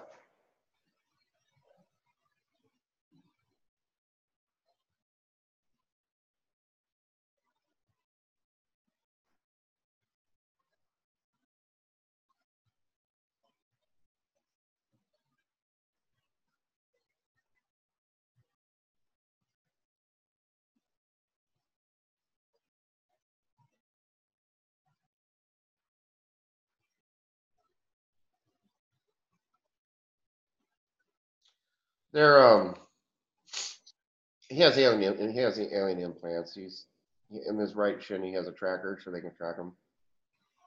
So he can't run. There's nowhere Byron can run. They can track him anywhere. He can go to any dimension, any reality, any Earth. They it's an interdimensional tracker. He can't run. Kind of funny. Is that affecting him? Or? No, it's dormant. And then he has an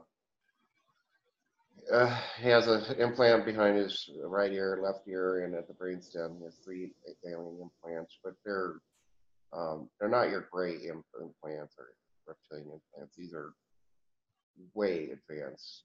I mean, if a human would have built these things and planted them, I mean, we're talking like $1 billion. These things are just so advanced off world. They are designed to listen and monitor. Because what happened is when he woke up, he was in the presence of Byron. Besides the hybrids, he's seen and met in person 10 different alien species. in their true form. And they don't scare him. The funny thing is, he never gets scared.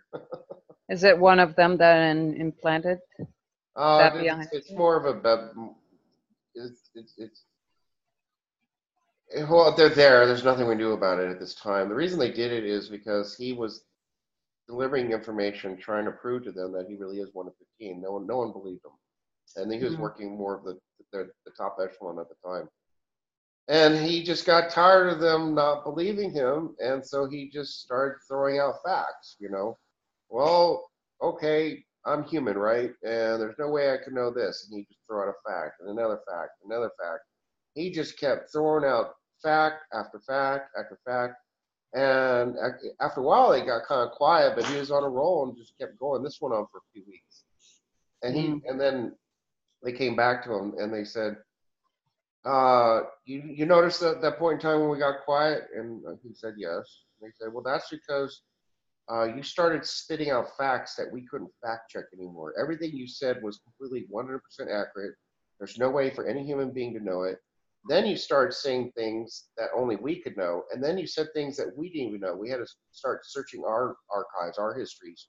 And we did, and we were able to fact check that. But then you got to a point where you were beyond any of our knowledge, and we couldn't even fact check things you're saying anymore. And at that point, you began teaching us. And they couldn't understand how a human being could know all this, and so they put implants in him so that when he gets into these, like right now, this session, the implant on the right side of his brain is way overactive. It's lit up. It's ridiculously it's very high powered right now. One on the left is just dormant, pretty much. The brainstem is more just it's pretty much dormant all the time. Interacts between the two. They're basically listening devices, and there's nothing that I could do about it. They kidnapped him and did surgery on him, and he woke up the next day and saw the hair. He had surgical hair missing. Hair perfectly cut in a square, and it was bald, and it was very obvious that he had surgery performed on him. They cut his skull open and put an implant in his skull. I mean, come on. They hooked it But up. when you speak of they, who is they? They're more physical form beings. It's just I'm not big on names. It's hard to describe. I can see them. They look closest to a Corey Good bird being without the birdish looking thing, but I don't know. But it was designed to. They wanted to monitor him, and they're like wondering how he can know all this stuff, and so they did it to monitor him. Okay. So he's constantly monitored. Okay. Is there anything else he should know at this time? A message? Well, it doesn't matter because now that the AI technology has gotten so good, they can tap into just about anybody and read your mind. I mean, there's really no secrets here. There's not. To think you have private thoughts is an illusion. You don't have private thoughts. They don't exist. Does Byron have any entity attachments? Well, we get rid of them as they come. We're free right now. Okay. They come and go. It happens. It's just. But I constantly bathe them. They come and go. Or is chakra well balanced? Well, he thinks it's off because he's got this runny nose. He's sniffling. No, everything's fine. There is no, in the higher dimensions, there is no chakra system. So Okay. it's just all energy. Well, can he ask for help to help him clear his nostrils so he can breathe better?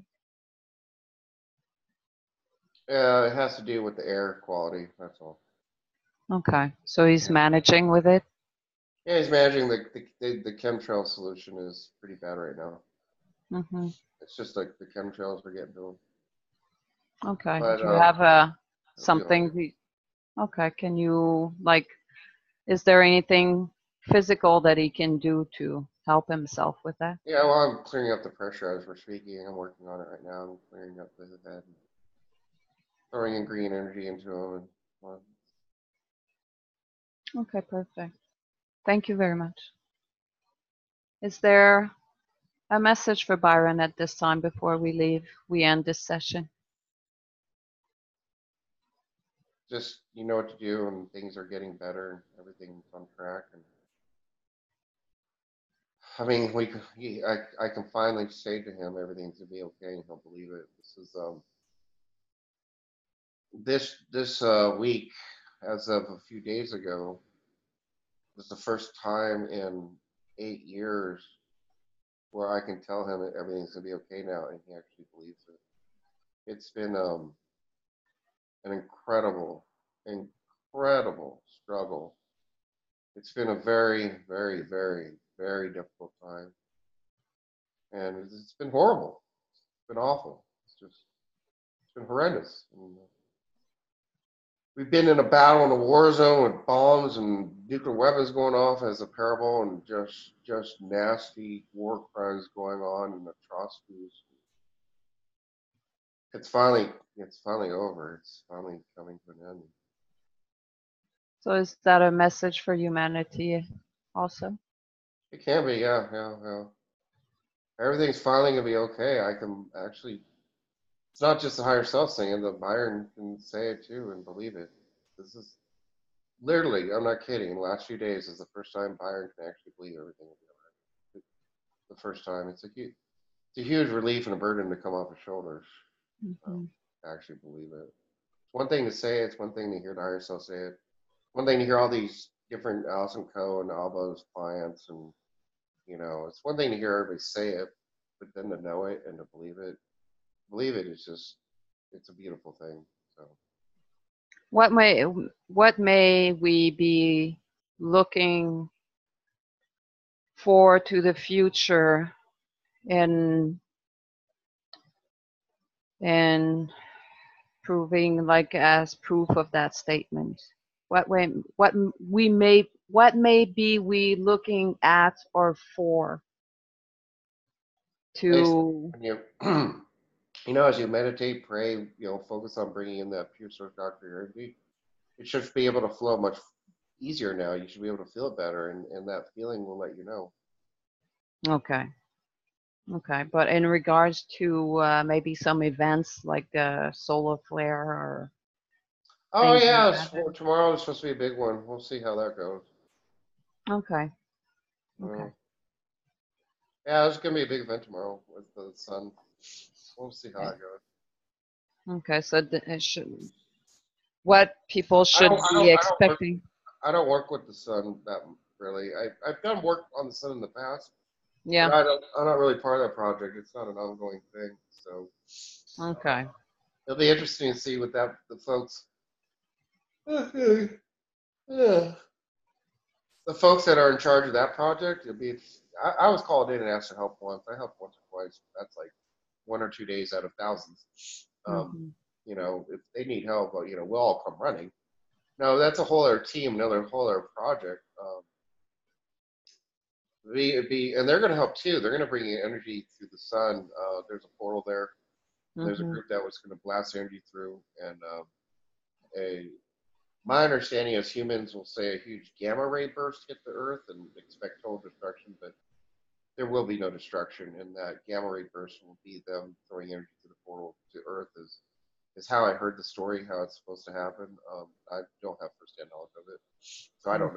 know. But it sounds true to me. Do you know how this will affect the electromagnetic field around the Earth?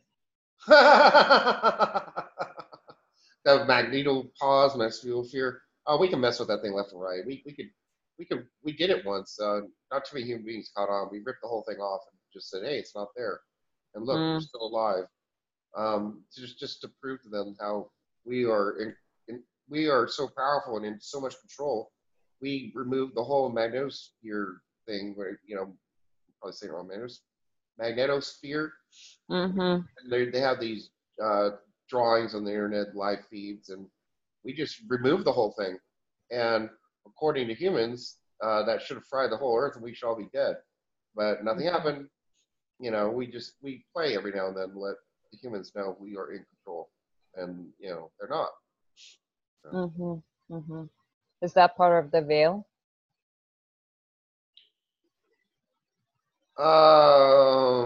It's down. Well, we were working with the enemy, trying to teach the enemy something.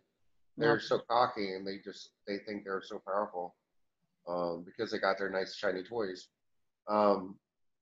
Bad news for them. We're going to take all their toys away. We're going to take them all away. We're going to round up their toys and take them.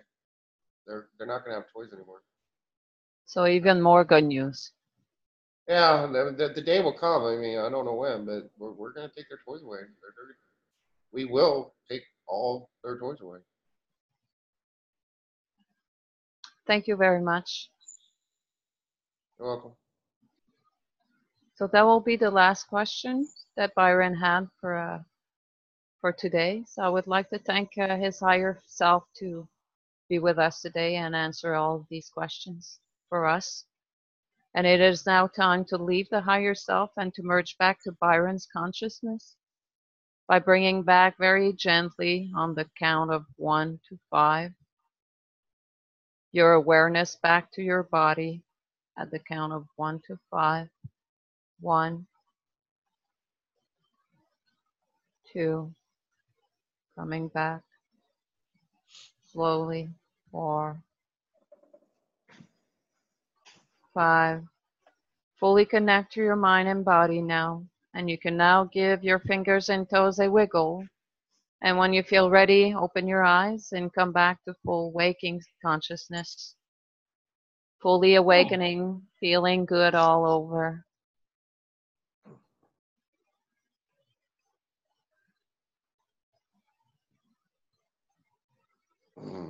Hello. I think Oh, it was just perfect timing. He seemed to start getting tired there. I didn't notice. Oh, I don't know. Seemed like half an hour, but what was it? No, it's 3 o'clock already. So how long was it start to finish? I'm sorry? So how long was that? 2 hours and 15 minutes about. So it's good. I don't see the time. Well, thank you for doing that. Well, no, thank you for doing that.